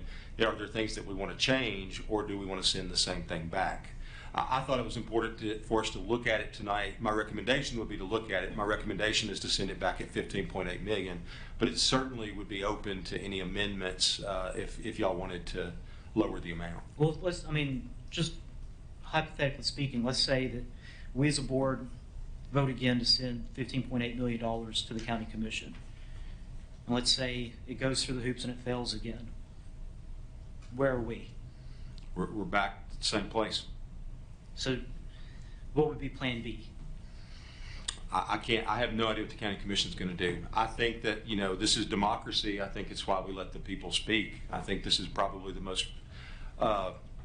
most engaged public discussion topic in at least since 2012. So as right now, you being our director of schools don't have a backup plan if we don't get 15.8. No, I've got a backup plan to replace the I got a plan to replace the stadiums. I can't make the county commission do what's in the best interest long-term of Sumner County schools and citizens. I can't force them to do that. And will the 8.8 million replace the stadiums? No. Ms. Hayes, did you have something? No question is a bad question, I guess. I consider a reapproval as an exclamation point. That we need to do this, and we're making a statement by doing the reapproval vote of the 15.8 million. Amanda and Dr. Langford, Ms. Brown, when the county commission approves our school budget, and we see those numbers, and we do the workshops, and it's the reserve dollars, they're listed in our budget, correct? Yes, ma'am. With the approval, and the county commission has to vote it up or down, right? Approve it or not, and the reserve dollars are listed. Go ahead, Ms. Brown. They're not allocated to a particular expenditure. I show them so that you all know what those are, they anticipated, but they're not specifically, the undesignated aren't actually budgeted into certain dollars. Sure, and there are emergency fund. And we've used that in the past when COVID hit. We could pay our teachers because we fiscally were responsible in planning and having that reserve money for the rainy day fund for when we needed it. And then at some point, not long after I came on the board, we had to change communication companies in the state. And it's a good thing that we had some reserve dollars because we had to make an expenditure to take care of that. So they voted to approve it on the county commission, and our reserve, our emergency fund was listed, correct? And they didn't have to tell us what that went to, or what you needed to save that money for. Correct. Are you asking if I believe they're required to approve the amendment? Let me answer this. I think I understand what this. So now. Yeah, I think, Ms. Hayes, what you're asking is the county commission does not have the authority constitutionally to tell the school board how to utilize their emergency or reserve funds. That's correct. They voted up and down when the budget was approved, and now they don't have the authority to. They have the authority because it was not budgeted, right? It's an accounting process. We have to get approval to move the money from reserve into the appropriate lines, but it's not new tax dollars, it's not new revenue, it's simply an accounting move to move it from one line to the other, from like savings to checking. Correct. And let me clarify too, Mr. Graham, Mr. Johnson corrected me. Mr. Brewer, it was ultimately his decision to put it on the agenda. He was on the prevailing side. I recommended it. He's on the prevailing side. He added it to the agenda. Yeah, I was referring to the county commission. Yeah. I just want to be clear. I'm like parliamentary procedure. So. Thank you. Ms. Hawkins. Two questions for you, Dr. Langford. Was it your interpretation of Mr. Presnell's assessment, legal assessment, that the county commission does not have the authority to change our request? Yes, ma'am. So yes, ma'am. there's no question about it. No, I think that the county commission, like if we had gone over and said, we would like for the county commission to give us $15 million in new money. If we asked the county commission to dip into their reserves to give us money, or like let's say that we had gone, if we had shot for the moon and put together a $25 million project, and we said, we're going to put in $15 million out of our reserves, we would like for you to put in $10 million from your reserves, right?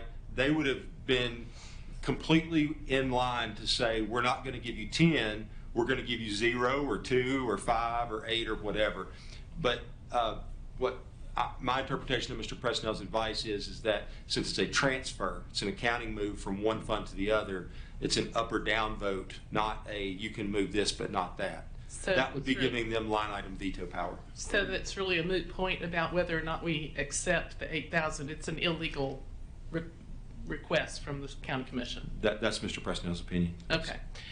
Secondly, at the end of the day, if we as a school board build a stadium, a track, anything that is not safe, that is not acceptable, is not accessible, and someone gets hurt, who is liable for that? Is it the school board or the county commission? The school board. Okay. And so I think at the end of the day, we should be the ones to decide how to spend that money, because we are the ones who are going to be held liable if something goes wrong. Thank you. Thank you, Ms. Hawkins. Mr. Daniels? Yeah, you know, I was listening to the question that was asked earlier about the 8.8, and I think one of the board members mentioned that he's got a feeling that the county commission isn't going to budge. I'd be curious who he spoke to and who told him that. That's a whole different conversation. But if we got to the point that the county commission, we learned, was legally or by law could only had the ability to allocate the 8.8 and choose how much they decide to give to us, then I think at that point we've got decisions to make, and that's what the backup plan is. The plan is that we move the money, we put these projects out to bid, and then based on what happens when those bids come back, we decide, can we do all these projects based on the amount of money that's been moved over, or do we have to defer some of these projects possibly to another year later in the timeline, to when we do the budget cycle next year and we can move more capital outlay dollars in. If we had 8.8 million, and that's the decision that the commission makes and that's what we end up with, then I think we as a board have to decide how are we going to spend that money. And I think what that comes down to is somebody is not playing football at their home stadium next year, because you can't do Beach and Hendersonville. Based on the estimate, that's over 10 million right there. So do you do Hendersonville and White House and Portland to stay under the 8 and not do Beach? And so what we're being asked to do with that amount is pick and choose who gets a facility and who doesn't. If at the end of the day, the commission decides not to move any of the money over and we can't move forward with these projects, or we get to the point where it's not feasible to have these projects done in the next 281 days, do we have the ability in the next budget cycle to take what is in the reserve fund right now and put it in capital so that we can then move forward with that project? Yes, sir. We can budget it next year. And I think, thank you, because I think the backup plan, to refer to Mr. Graham's question earlier, the backup plan would be this. If we get into a log jam and the only way possible to do anything is to take 8.8 million, then what we're looking at having to do is make those difficult decisions that you're saying, plus looking at, like, if we can't do Beach, then we'll have to put in next year's budget probably $1 million, $1.5 million to stage temporary bleachers, or say you're not playing home games at your stadium. The economic, like let's say we do all the others except for Beach, then what we're saying is Beach has partnered with the county to make significant improvements at their stadium facility. They have debts to pay that they pay out of concessions and gate and things like that. So basically what we would be saying is not only are you not going to have home games, but we're going to put your quarterback club and supporters on the hook for a significant amount of money to pay off the stadium improvements that have already been done.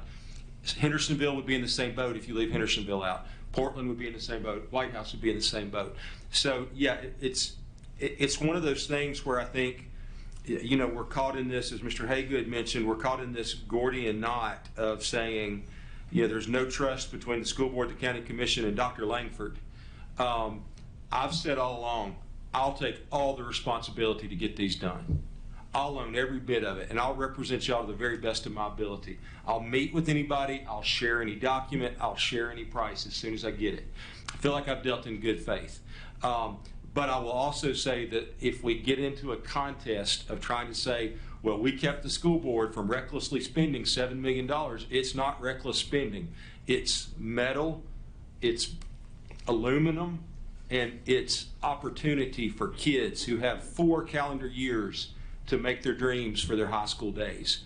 And we're burning days caught in some kind of silly battle over who's the toughest and who's the most conservative, when we have the opportunity to work together and do something special for the kids of the county. And I just don't like, I mean, the cost of this would be probably if we stage games at those stadiums, which would be my recommendation, my backup plan, you're talking about $1 million, $1.5 million to stage bleachers at those stadiums. You know, I think that's the worst possible use of taxpayer dollars. It was fine this year when we got caught off guard. It's not a good long-term solution. But to clarify, if we don't get the money, because it's already essentially in our savings account, right, we would allocate that to capital projects next year, yes, and move forward at that point. So really, yes, what we're talking about right now is either we get the money now or we wait. And if we wait, there's a chance we're either spending more money or somebody's not having a home game. Yeah, and I think the cost there, and I mean, this is ultimately one that citizens will settle, is it a good use of taxpayer dollars to sit for 8 months and not do anything? Or do a quarter or a third or a half when we can do significantly more? Thank you, Mr. Davis. Mr. King? Yeah, I don't know if that's necessarily true that we're, you know, that these stadiums aren't going to be able to get built if we get the 8.8. I think just looking at from previous meetings, we were told last at our study session that we have about 1.6 million in our capital that can be used, and I think there's also some wiggle room on some items in capital. For example, LED lights. That's another 615,000. So that puts us at 11 million. If you do just a rough estimate and you add up the stadiums alone on the report, that it's about 10 point. About 13.2. So what's that? It's about 13.2. Now we're talking about adjustments for fees, and that doesn't include the tracks. So right. If you add it up, if you add up the stadium projects, it's 13.2. That doesn't. I'm talking about Beach, Portland, and Hendersonville. I am too. Those three. So yeah, 6.4 or 6.2. Yeah, but that includes the 1.3 for track site. No, that's not all track. That's partially the dirt work for the track, but the rest of it is the site work on the football stadium. Okay, so you would get some savings, but it's not going to be 1.3 million. And you're going to pay again for all that equipment to go out to Beach whenever we do the track. Yeah, how much is it to drop off the bulldozer? I have no idea. You don't know. So is it hundreds of thousands of dollars? I know it's significant, but I mean significant. How do you know it's significant? Okay.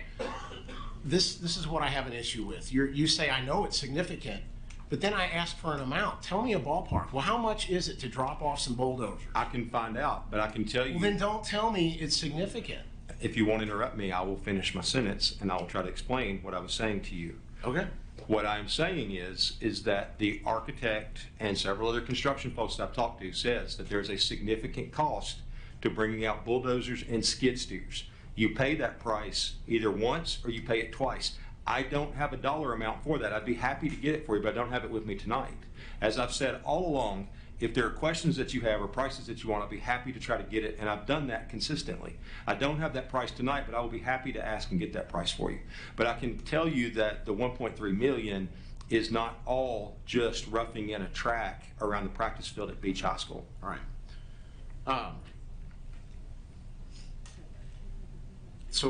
But we can definitely do. We could definitely do some of the stadiums. Is that correct? You could do with 8.8 million. You could do Beach at 6.2. If you want to lower it a little bit and say it's 5.5 or 5.3, you couldn't do. There's no scenario where you can do Beach in Hendersonville. You could maybe do Beach next year and do Hendersonville, Portland, and anything that need to be done at White House. But I think, like, why would we not meet the needs of our school communities because the county commission refuses to make an accounting move that we've done hundreds of times over the years? This is a bureaucratic process to slow down the schools from meeting the needs of kids. Well, I mean, I think you can at least say that our backup plan, we could at least get some of this work done. Yes, you could get some of it done.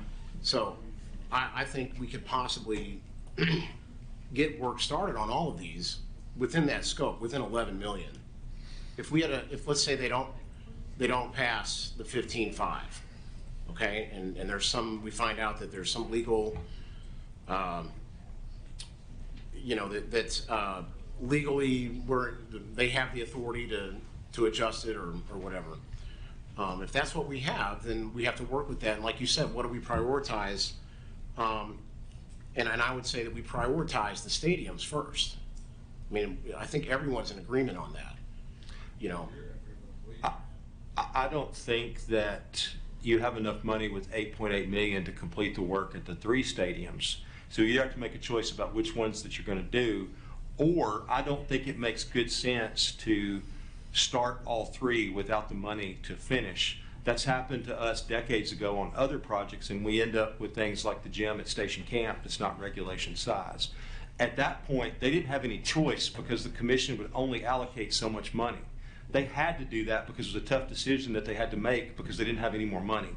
We are sitting here with $15 million in our savings account, and the only thing preventing us is that the guy that takes the receipt to move it from checking to savings is holding it and saying, I'm not going to do it because I don't want to.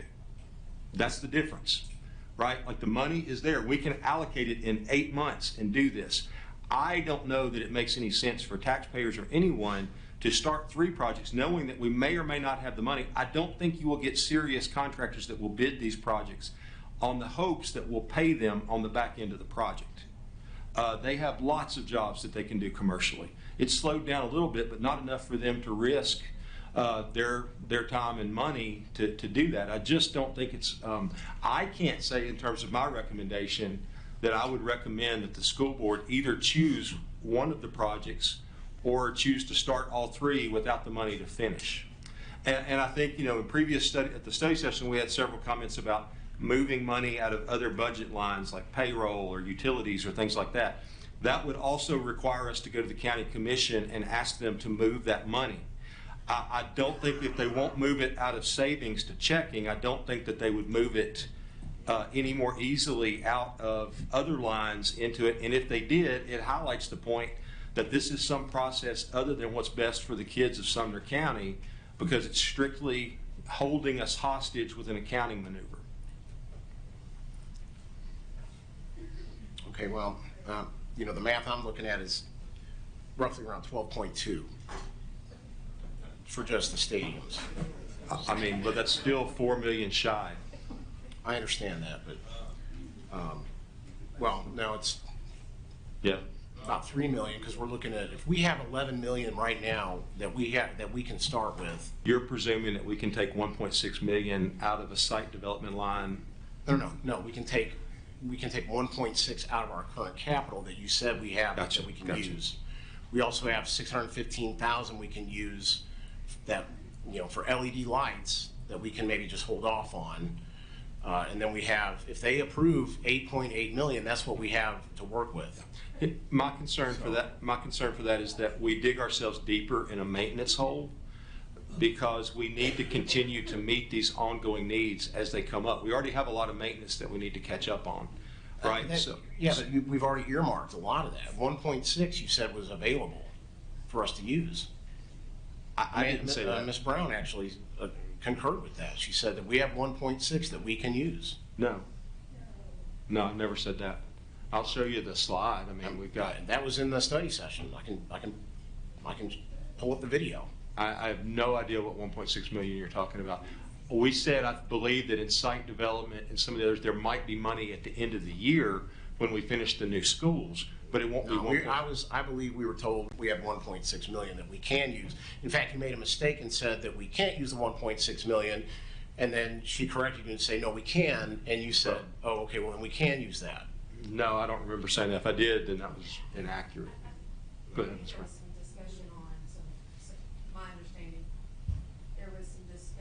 And some money that is set aside for opening our new schools, and I wanted to clarify that if that money was allocated, then it would not be we couldn't open our schools. But I don't know what 1.6, but there is a site development there. But that also, if you're looking at a particular line item, but like Dr. Langford said, I mean exactly what he said, there would be a big issue if we used that. Is that the 1.6 you were referring to? Okay. No, that wasn't it. It was that there was 1.6 in our capital that was unassigned that we could allocate. No, there's 6.11 million that Ms. Brown and Mr. Harrison looked at and found from other categories that we could pull that we could use to increase what we were doing for school capital projects. Okay. So, I mean, like you could look at, if you looked at what we're allocating for high school capital to the schools, middle school, elementary, that's 990,000. That'd be close to $1 million. If you took the 615,000 for the station camp and Rucker Stewart LED lights, you get close to 1.6 million. I mean, you can do a number of permutations there. You could take the roof at Portland High School and, the little gym HVAC at Gallatin. No, it wasn't any of that. That's so okay. Okay. I guess my concern is, if they approve the 8.8 million, that money's going to come to us. I mean, there's no way to, it's not going to, we're going to get it. I mean, they're going to approve it. Yes. So if they approve that on Monday, it's coming. We're going to have to allocate it in some way.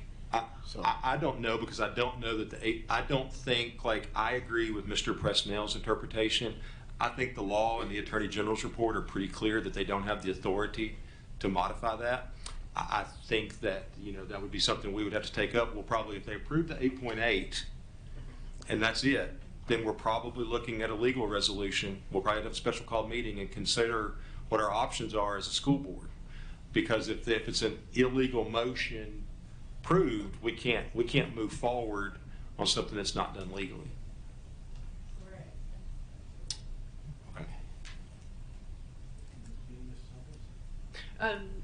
Dr. Langford,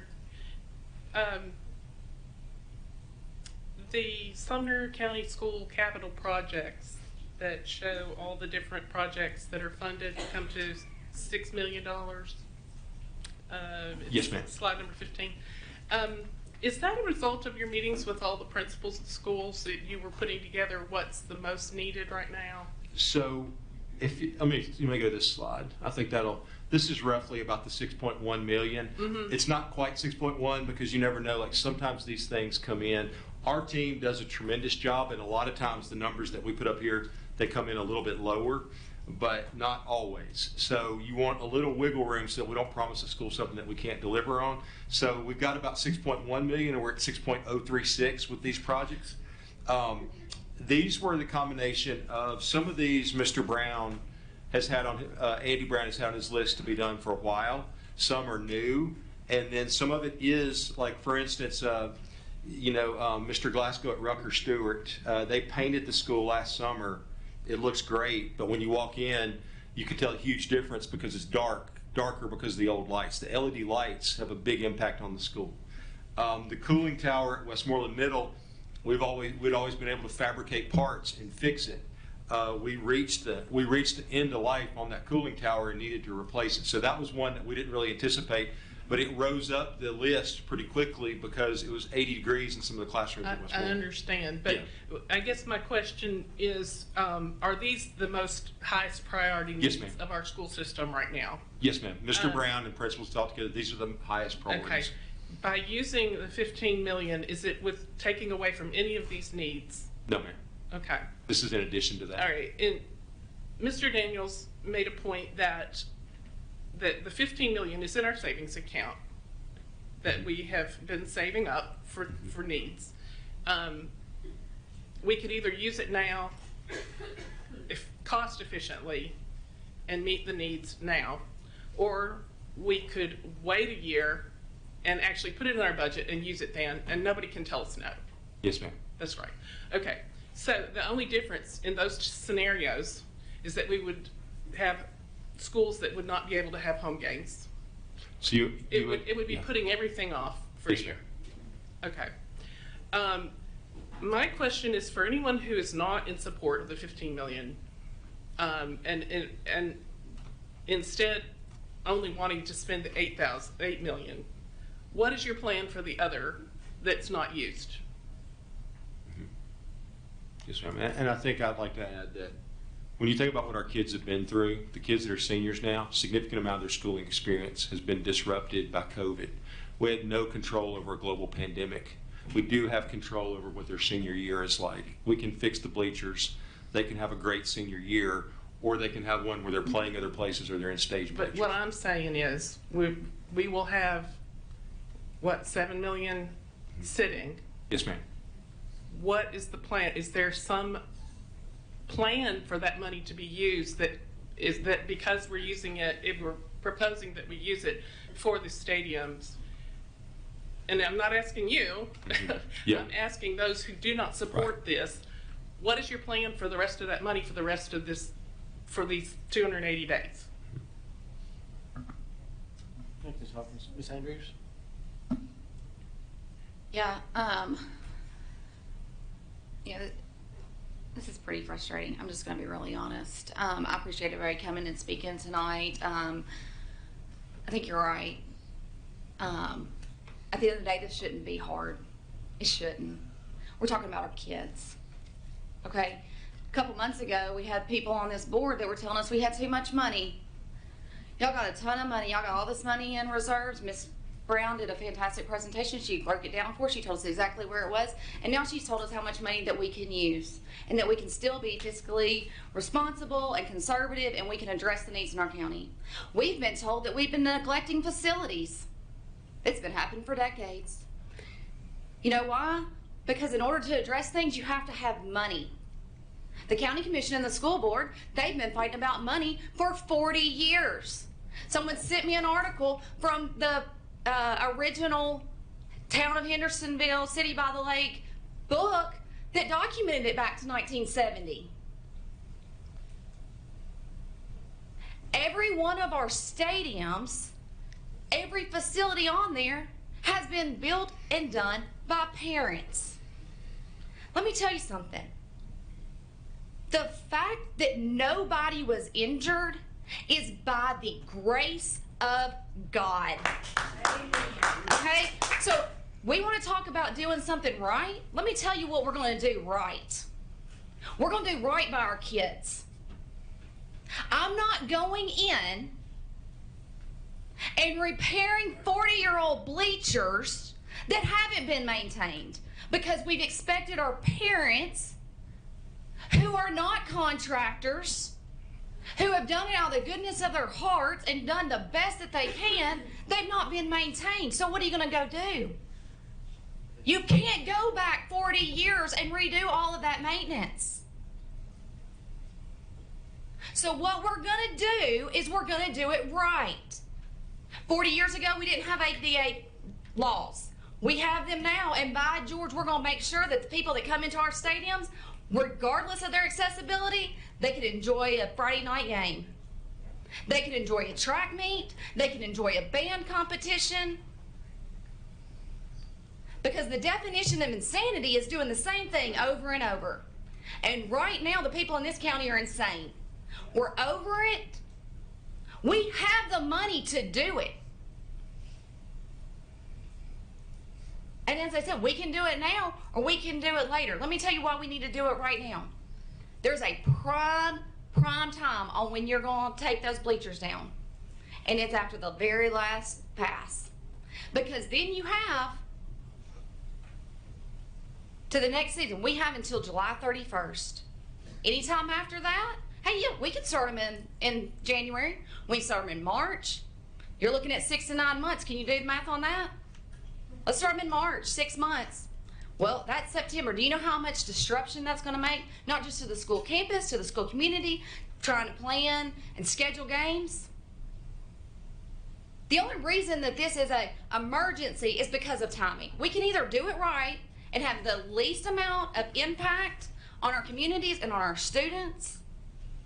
I don't know if y'all have ever been in a school when they've done construction, but it's not fun. I remember being in school when they re-roofed my high school. Now, granted, when they did that, they used asphalt, whatever, tar. It was terrible. You start looking at the spring, you know what happens in schools in the spring? TCAP testing, EOCs are in high school, AP testing. You have all of those things going on. We do not want our school communities disrupted with the heavy machinery and all of that when we can be looking at towards the end of the process.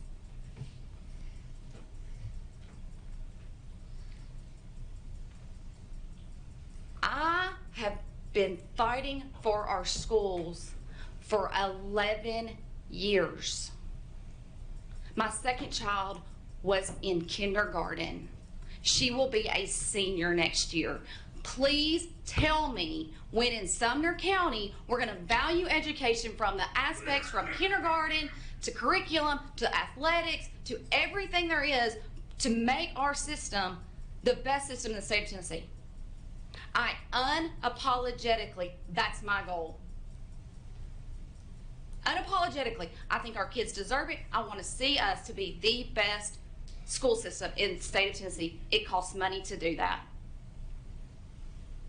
So as a community, we need to decide, is that what we want, or are we going to continue to do the same crap we've been doing for 40 years? Thank you, Thank you. Mr. Graham? Mr. Chairman, I have a procedural question. Are we still on G, reports from the director? Yes. Shouldn't these discussions be happening in new business? I think this time is to ask our director questions and not discuss an item that we're about to vote on. Well, one thing leads to another, of course, and we are on the same subject, and so we've let it go, but I agree with you. Point number two, can I go ahead and move to extend the meeting? You can, yeah. So I'd like to make a motion to extend the meeting past 9 o'clock. Motion's been made. Is there a second? Second. Second by who? Mr. Lacy. Any discussion?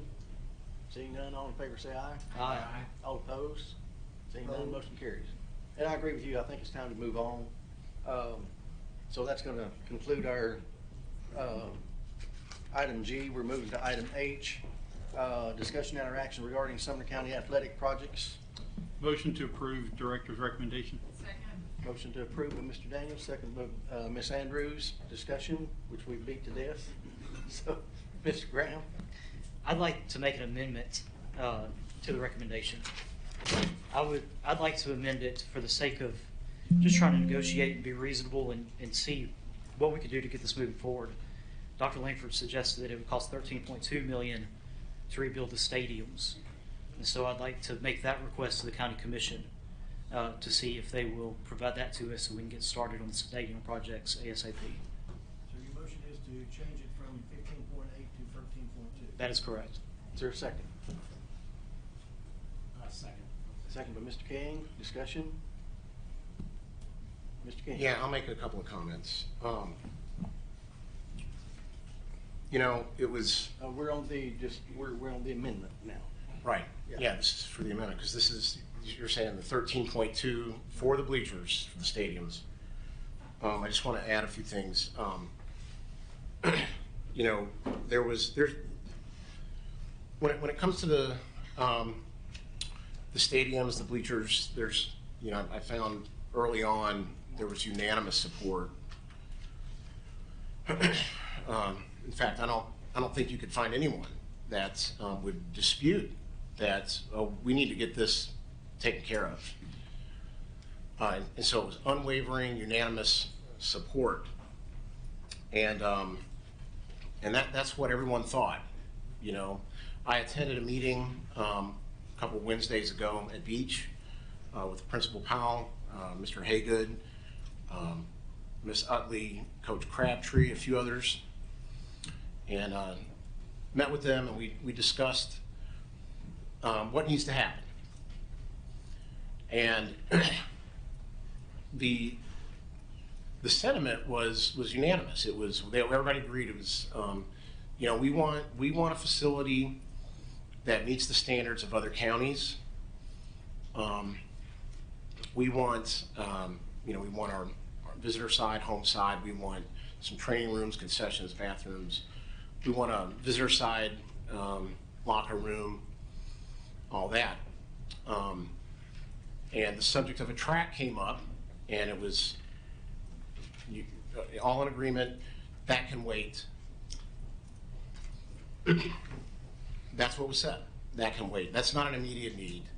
We would love to have it, and But that's something we need to focus on later. And right now, we need to fix this, and not only at our school, but at all the other schools. We need to take care of this problem first and address these bleachers and stadiums. And that was awesome. That was great, because everyone was on the same page. And so that's what I thought we were set out to try to achieve, is to address those first, and then commit to, going forward, that we would no longer neglect our athletic facilities, that we would take it upon ourselves to consider athletics during budget time, and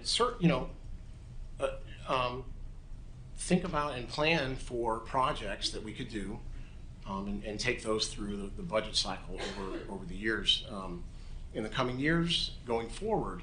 Because in the past, the athletics were ignored, they were neglected, and it's my understanding that sometimes they were even denied. That's a fact. There were requests that were denied. So in my head, I was like, thinking, we're going to fix this problem. We're all on the same page. It's about the bleachers. It's about the stadiums. And then I woke up one day and I discovered that no, it's no longer about the stadiums. It's no longer about the bleachers. It's about an additional $4 million in tracks, 2 of which are at schools that didn't even get anything condemned. And so now it's about tracks. It's shifted. It went from something that everyone was united on, everyone agreed on, everyone was on the same page, there was no division, it was unanimous, to now it's shifted to something more that's now causing division. It doesn't have the same support. Why impose something that has divided support onto something that has unanimous support? Why jeopardize fixing the immediate needs by making it dependent on something that people are divided on, and making it dependent on some things that are not that are not immediate emergency needs? I think Ms. Hawkins asked about what do we do with these other projects going forward. I think we can commit to, I think we can do that 13.2. I think we can take some money out of, by the way, maybe I'm wrong, but I could have swore there was 1.6 that was discussed that night. Now, maybe I'm wrong. But even if I'm wrong, I think we can, there's some things we can do with capital, and I think we can fund a track at Station Camp. Station Camp's track is the shortest distance from now until to getting another regulation track in the county. So I think, Dr. Langford talked about priorities. We prioritize the stadiums first. We go on to the track at Station Camp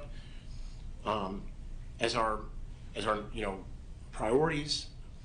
From there, we move on to funding the other things in our budget cycle, like we should have been doing for the last decade or so, and we get on the right track.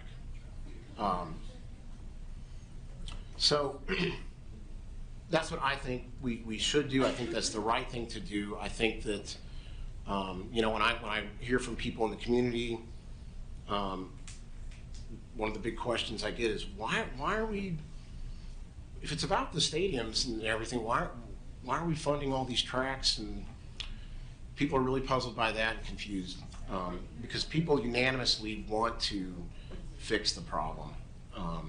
And it's not just bleachers. Okay, it's not just bleachers. These are these stadiums, as I understand it, these are gold standard facilities. So They're not? So what we're getting at Beach is not going to be, you understand?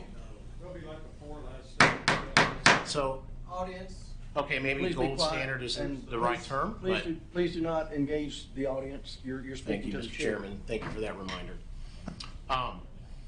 They're going to be really nice facilities is what I'm getting at.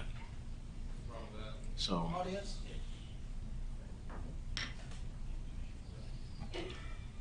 I'm confused.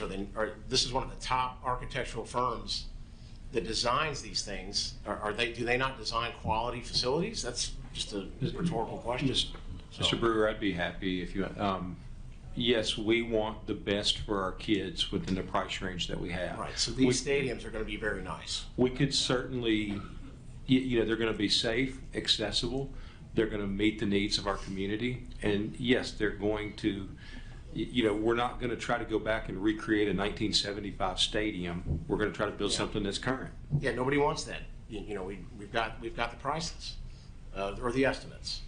So, so on this amendment, I support that we should take that route. That we should just focus on funding these stadiums and then do the rest. Work the rest of it out with, just in discussions with the board, and that's how I feel. Thank you. Thank you, Mr. King. Mr. Daniels? Yeah, you know, I hear words like everyone and hear from people in the community. I'm not in that group. And I would argue that if you've talked to people in the Gallatin community, they tell you that track is 1, an eyesore, and 2, unsafe. And something needs to be taken care of there. So what I'm hearing based on this amendment is that we don't want to do everything recommended in phase 1. We've now moved from 8.8 to 13.2 or 13.3, 13 and a half, whatever that number is. So now we just don't want to ask for the other 2.2 because we don't want to do a track at Gallatin right now because we don't think it's important. We don't care about the kids at Gallatin. I mean, look, I'll be honest. You know, when people say, you know, it's we'll make a commitment to do this or we promise to do this, how many times does that not happen? I can tell you that we spent, I don't know how many years trying to get the visitor side done at Gallatin High School. And we had a plan and we had a commitment to get it done. And you know what happened? COVID happened. Cost of construction happened.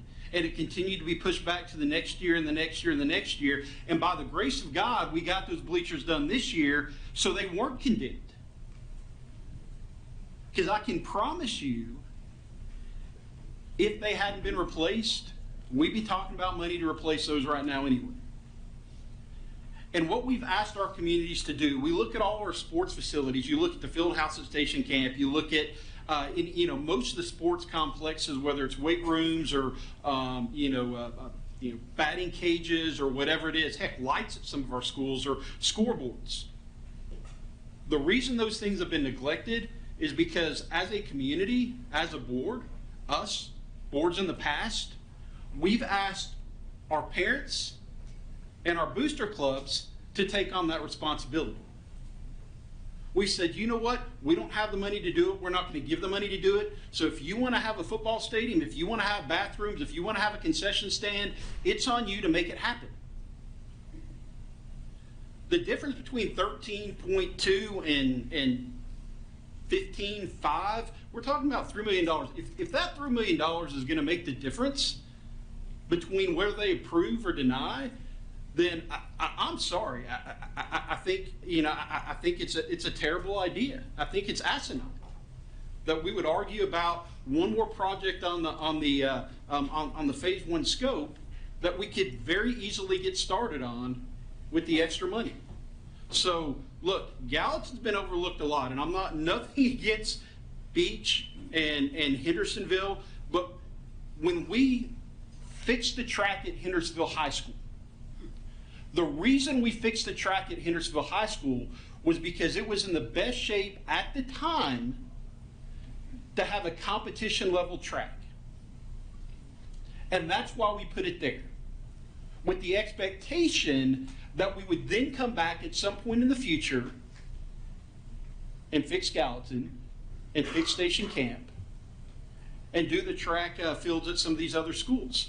So we've been committed to doing this for a long time. But it's always next year. I'm tired of next year. So I am 100% against the amendment. We as a board unanimously asked that the commission move 15.5 million or whatever the number is, I get confused, but whatever that number is, 15 plus million from our savings to an account that we can access and use. And if they want to play games and say, we'll only give you this or we'll only give you that, then that's on them. That's a decision they have to make. And then we as a board are going to have to make a decision based off that. We either don't play games at stadiums, spend extra money on additional on temporary fixtures, or we go to court. Those are the three outcomes.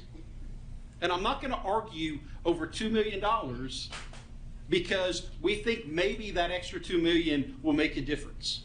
If they're not going to give us more than 8 right now, they're not going to give us 13. So if that's the decision they want to make, that's the decision they're going to have to make. But I'm going to stand for what we asked for originally. I believe every school and every student deserves the opportunity to be in a stadium that's safe, has the opportunity to give them a chance to showcase their athletic abilities in a stadium that parents can sit and watch, that family can sit and watch, and that they can remember years from now. So I'm absolutely 100% against this amendment. Yeah, I'm going to admittedly say I'm a little bit biased on this. But when we talk about tracks, Gallatin and Station Camp have needed tracks for years. Those students have needed tracks for years. In this community, I promise you, when you start talking about this, what you're going to hear is they'll make sure that happens. They'll make sure it gets done because they'll make sure it's done by football season. I remember in 2012 when we didn't open schools, don't worry, it'll be open by this date because that's when kickoff is. If we do not vote to include those tracks, you're solidifying and looking those students, those athletes in the eyes, and you're telling them that their sport isn't as important. I refuse to do that. We just had, Beach just swept varsity and JV regionals. They've got a good chance to place probably in the top 3 at state next week. Station Camp boys and girls just placed first at regionals today. We had 4 Beach high school students last year compete in Nike Nationals in Oregon. Those student athletes are just as important as our football players, as our baseball players, as our soccer players. We have 2 regulation tracks in our entire county. 2. We have the money to fund phase 1. We're not asking for 0 additional dollars. Anything less than 15.8, you're looking at our students. You're pitting them against each other. You're making them decide who's more important, or you're telling them that they don't matter at all. Thank you, Ms. Andrews. Mr. Gregory? Well, first of all, a question to Dr. Langford. Is the Portland High School roof included in phase 1? No, sir. We approved that out of that 6.1 million in capital for school projects. Yeah, there are no. The 15.8 million is right at 800,000 to replenish maintenance, and the 15 million is all designated for is recommended for athletic projects. Second comment. We are not a county that just needs to think we're getting by.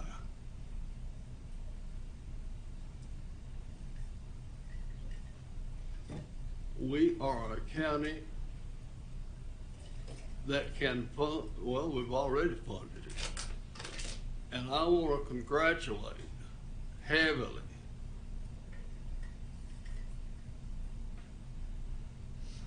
Ms. Brown, Dr. Phillips, Dr. Langford, and all others who have done just an A job, but an A+ job in management.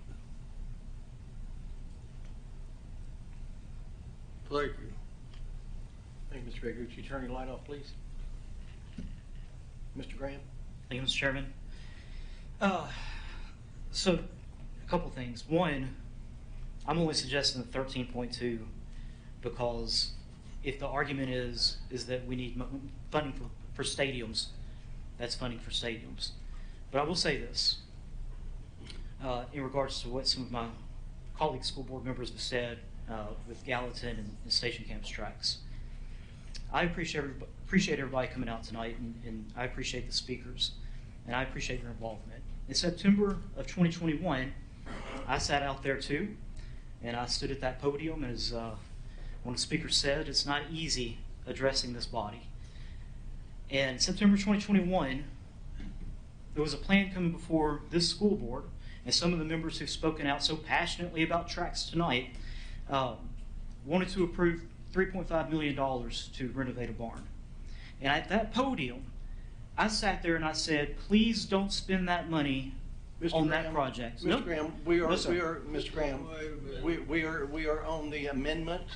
And I'm going to get to that, but you afforded some grandstanding. I'd appreciate just a little bit of leverage. Point of order, Chairman. He should be able to say what he wants to say.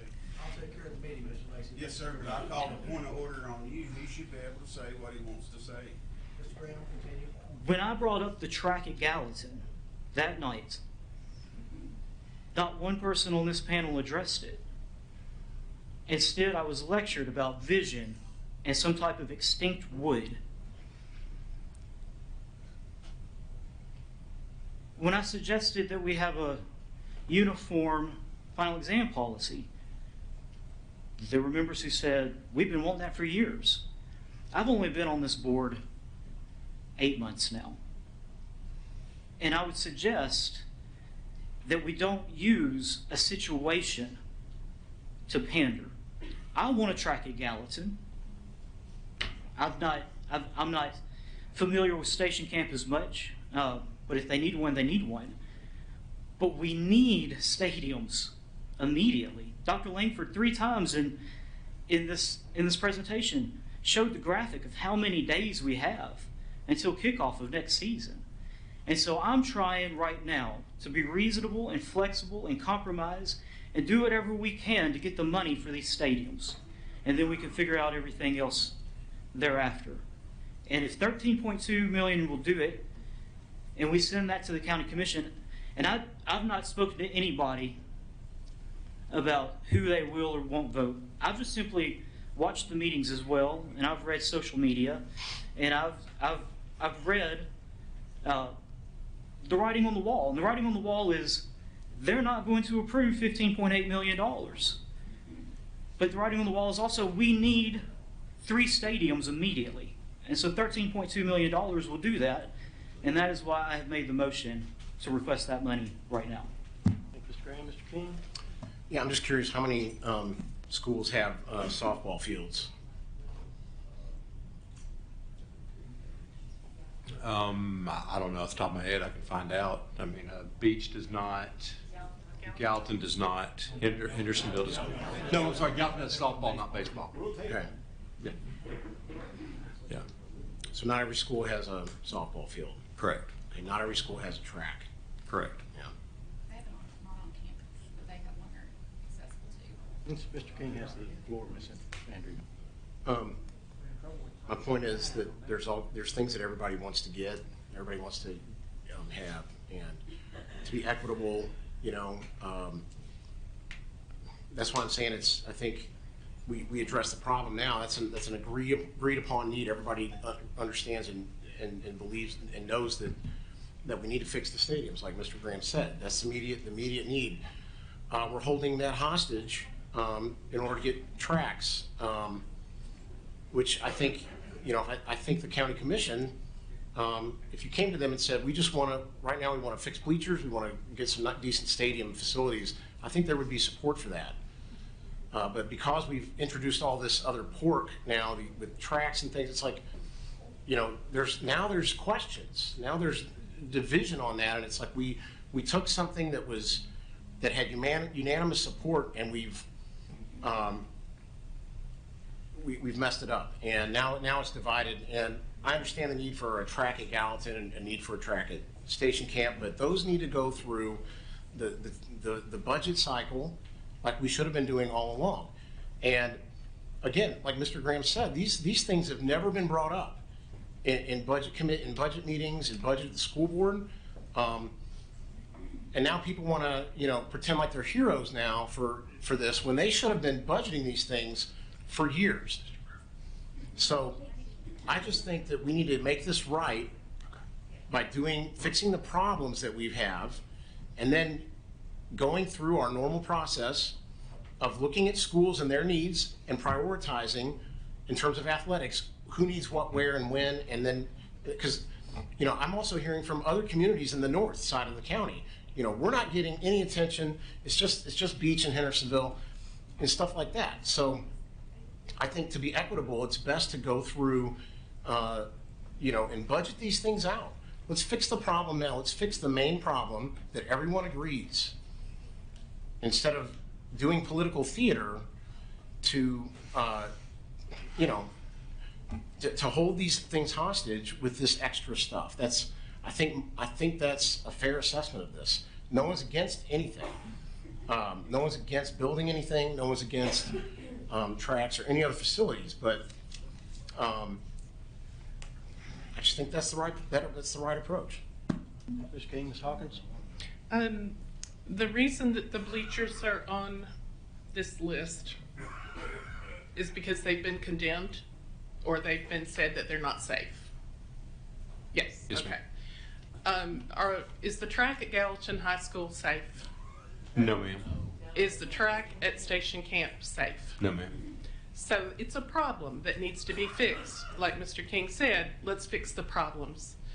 So if we were to have someone come and assess the tracks, would they condemn them? Would they say it's not safe for a student to run on this? They would absolutely 100% say that at Gallatin High School, and they would say that you need a significant amount of work at Station Camp High School. Thank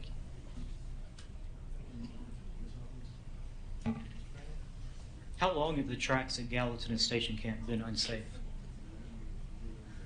Years. Mr. Lacy? Do we allow kids to run on unsafe tracks?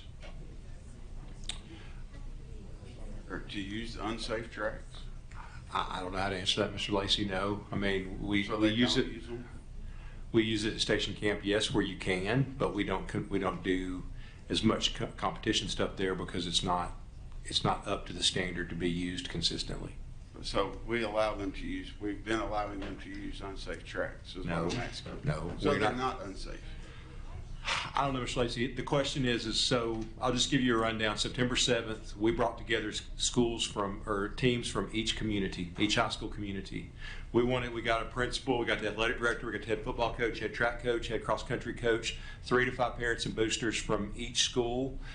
We brought in the Chambers of Commerce president and the mayors from each town, and they sat together in Rigsby Building for 3 hours, and the people that use those facilities every day, put their biggest needs. The biggest needs are what's in phase 1. The other needs, like Beach has asked for a softball field, but that's not phase 1 or 2, that's on down the road. Gallatin has asked for a baseball field on campus. Westmoreland High School has asked for about $2 million worth of renovations on their campus. All of that was part of the long-term plan that we talked about doing included in the presentation that I shared between phases 1 and 3. What we're doing now is our biggest priorities. So the tracks are not ideal. They're not unsafe like the bleachers are at the stadiums. But if it's a high priority need identified by the people on the campus that use the facilities every day, you know, and we're sitting here with a unanimous school board vote, I don't think are holding anything hostage. The hostage taking has taken place on the other side of the county using an accounting procedure to prevent work that's been identified by community groups in each community as the most important projects for our school system. You know, you said earlier, and you said this is the most important needs that we have in our county. And I think there's some safety issues that I feel like is the most important need in the county. I know at my kids' school, we don't have ADA compliant door locks. How many door locks have we bought since that meet the new school board policy that we have set up for the closet locks? It's in the process. That's why we moved $715,000 so that we could start that process. That's why we're doing the window film. The doorknobs have been selected and we're going to order them. And then, but that's a big, big need, I think. I feel that makes our schools safer. Sure. The film, we haven't purchased all the film. We purchased some of the film tonight. There's still a lot more. Why have we not purchased all the film? Because we've got the estimate, we've got the money in place where we can use it. But when Dr. Phillips was here, he already said that we got a bid for all the schools. He had somebody come to all 52 schools and give us a bid. Why have we not purchased all the film? That was on the consent agenda this evening. Right, but that was only $800,000. That was the. Is that for all 52 schools? Yes, sir. Okay. And then also, I've emailed you separately to you and Ms. Brown about some of the safety concerns that I have that I feel like and my parents feel like are a legitimate safety issue. I think that's pretty important. I don't want to tell everybody in the room what I feel like the safety issues are, but I feel like it's a significant safety issue that affects my people. So I think there's some safety issues that are really important that I would love to see you address. Sure, and we've designated $1.95 million between local and state capital to address those needs. Ms. Lacy? Ms. Andrews? Well, I was going to call the question. I feel like everybody knows what we're going to do. Let's go ahead. We've got a lengthy. All the lights are off at yours, so all in favor of the amendment to take it from 15.8 to 13.2, say aye. Mr. Chairman, can we do a call the roll vote? Certainly can. Mr. Johnson? Hey, point of clarification. Yes means we want to reduce from 15.5 or 15.8 to 13. No means we want to stay at 15. Yes. Thank you. Yes, so the amendment is, the motion is to amend the proposal to request to move 13.2 million. So yes means that you want to reduce to 13, no means that you want to stay at what's previously on the floor. And the 13.2 is just for the stadium projects. So that's, yeah, I mean, I can add that in if that's what you guys want. To amend 13, so motion to amend to 13.2 million for just stadium projects. And with that, Ms. Hayes. No. Ms. Andrews. No. Mr. King. No. I mean, yes. Ms. Hawkins. No. Mr. Daniels. No. Mr. Wise. No. Mr. Graham. Yes. Mr. Gregory. No. Mr. Lacy. Yes. Chairman Brewer. No. Motion fails 7-3. Motion fails. We're back to the main motion. Let's do a roll call vote on that. It's to accept the director's recommendation on the Sumner County athletic projects. That's the 15.8. Yeah, to Mr. Daniels? move Or 15.8 Mr. million. Yes, sir. Is the main motion not open for discussion now? We've already discussed it. We discussed the amendment ad nauseum. And this one as well. Can I make one quick If you've got something comment? you'd like to say before we vote? Yeah, I'd just like to make a comment about my vote. While I don't think that this move is going to work, I also believe that it is our job as school board members to discretionary spend our money. And so I voted last time to move it from the reserve to capital, and I intend to do the same tonight. Mr. Chairman. And just a reminder that at the end of the day, this school board votes on how that 15.8 million will be spent. It's not a blank check. We will assess everything that comes to us as to how it's spent. So it's not the end of the road just saying, give us the money. We are going to vote how that money is going to be spent. Thank you, Ms. Hawkins. Mr. King? Yeah, just point of clarification, Mr. Chairman. We've already voted on this, so can you explain one more time why it needs to come up for a vote again? We wanted it back on the agenda for the discussion we've had tonight, to give you an opportunity to either vote up the 8.8 or to vote this one or to make amendments. on it. There's not been any, there's not been an amendment to vote for 8.8. We've already voted to approve this. Is there a reason why we're voting on this again? I just gave you the reason. All right, with that. So just a reminder to everybody, we're voting on the main motion, which is to move the request to move the 15.8 million. And with that. Well, hold on a second. But we've already sent this appropriation to the county commission one time. I mean, are we doing Mr. King, we've explained it to you. I think this will be the third or fourth time we've explained it to you tonight. I'll try to get it broke down as elementary as I can. We put it back on the agenda so that you would have the opportunity to do just what you've done tonight, to discuss it again. The county commission said 8.8, we said 15.8. We can discuss it without having to take a vote.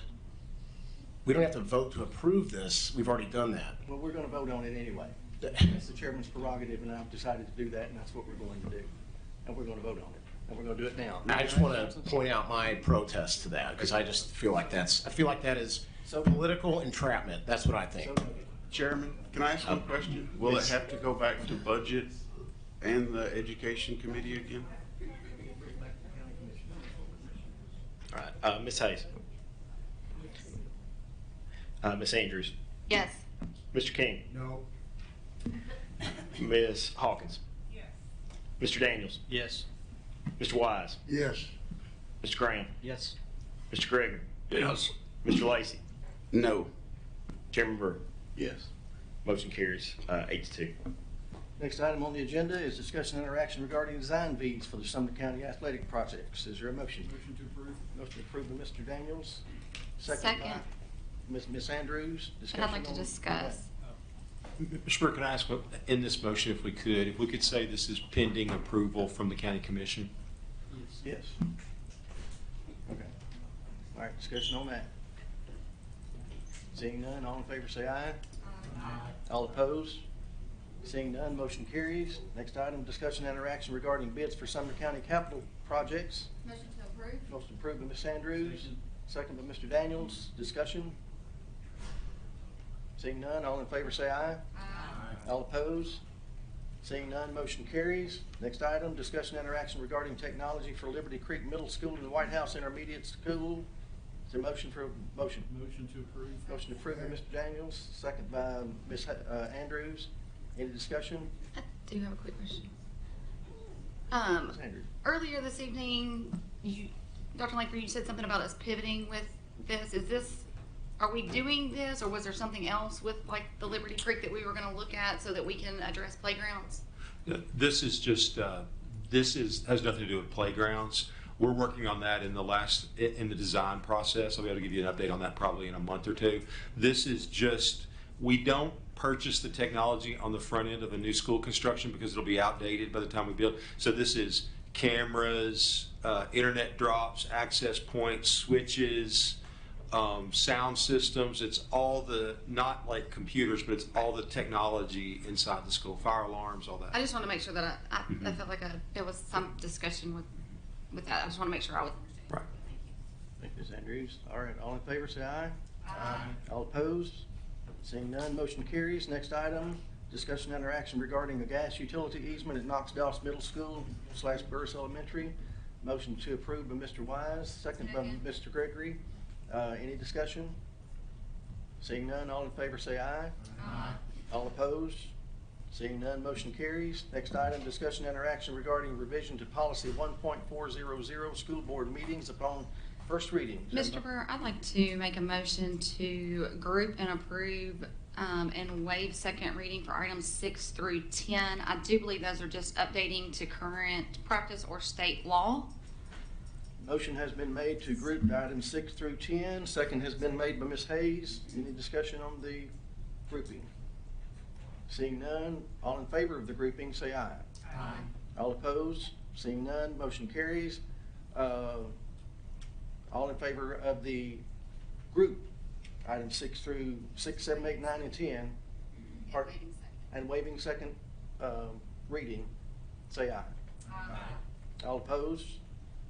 Seeing none, motion carries. Unfinished business, discussion and interaction regarding draft policy 3.600, bleacher and stadium inspection upon second reading. Motion approved by Mr. Daniels. Second by Mr. Wise. One of you did something. Discussion. Seeing none, all in favor say aye. Aye. All opposed? Seeing none, motion carries. Next item, discussion and interaction regarding amendments to the general purpose budget. Is there a motion? Motion to approve by Mr. Wise, and I'll take you as a second. Mr. Daniels a second. Any discussion? Seeing none, all in favor say aye. Aye. All opposed? Seeing none, motion carries. Discussion and interaction regarding amendments to the federal budget. Motion to approve by Ms. Andrews. Second by Mr. Daniels. I don't know why I do that. Any discussion? Seeing none, all in favor say aye. Aye. All opposed? Seeing none, motion carries. Next item is discussion of study session items. Mr. Johnson. I think we have some other policy things coming up, and then we're also going to talk about, the report card. Is that coming up at the study session? We're going to do that at the... Okay, so we've got a few things, but we also wanted to use this time to talk about board retreat, if plan a date and all that. I see two lights, so you guys want to add some stuff?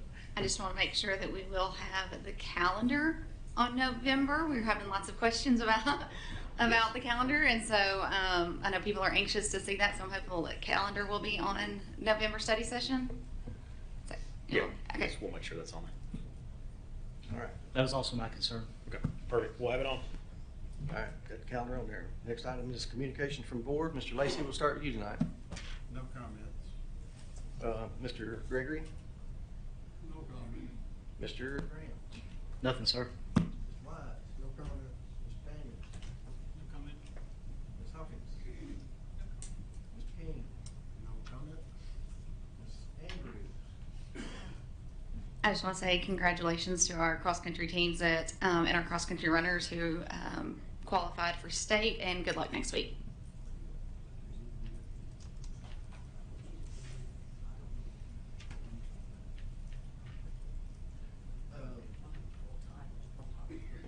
Ms. Hayes? Thank you. Yes, I know I got the information on it, and our district, our Sumner County schools have been awarded the STEM recognition from the Tennessee School Board Association. And I believe it highlighted what I turned in was the robotics, our STEM and robotics programs in our county. But the story that Kelly Flood did a phenomenal job of just highlighting, and different media outlets were picking it up, and it was the making of the robotic hand. So our Sumner County schools, all of them have been awarded the STEM robotics recognition from the state. So, and we're very proud of those programs.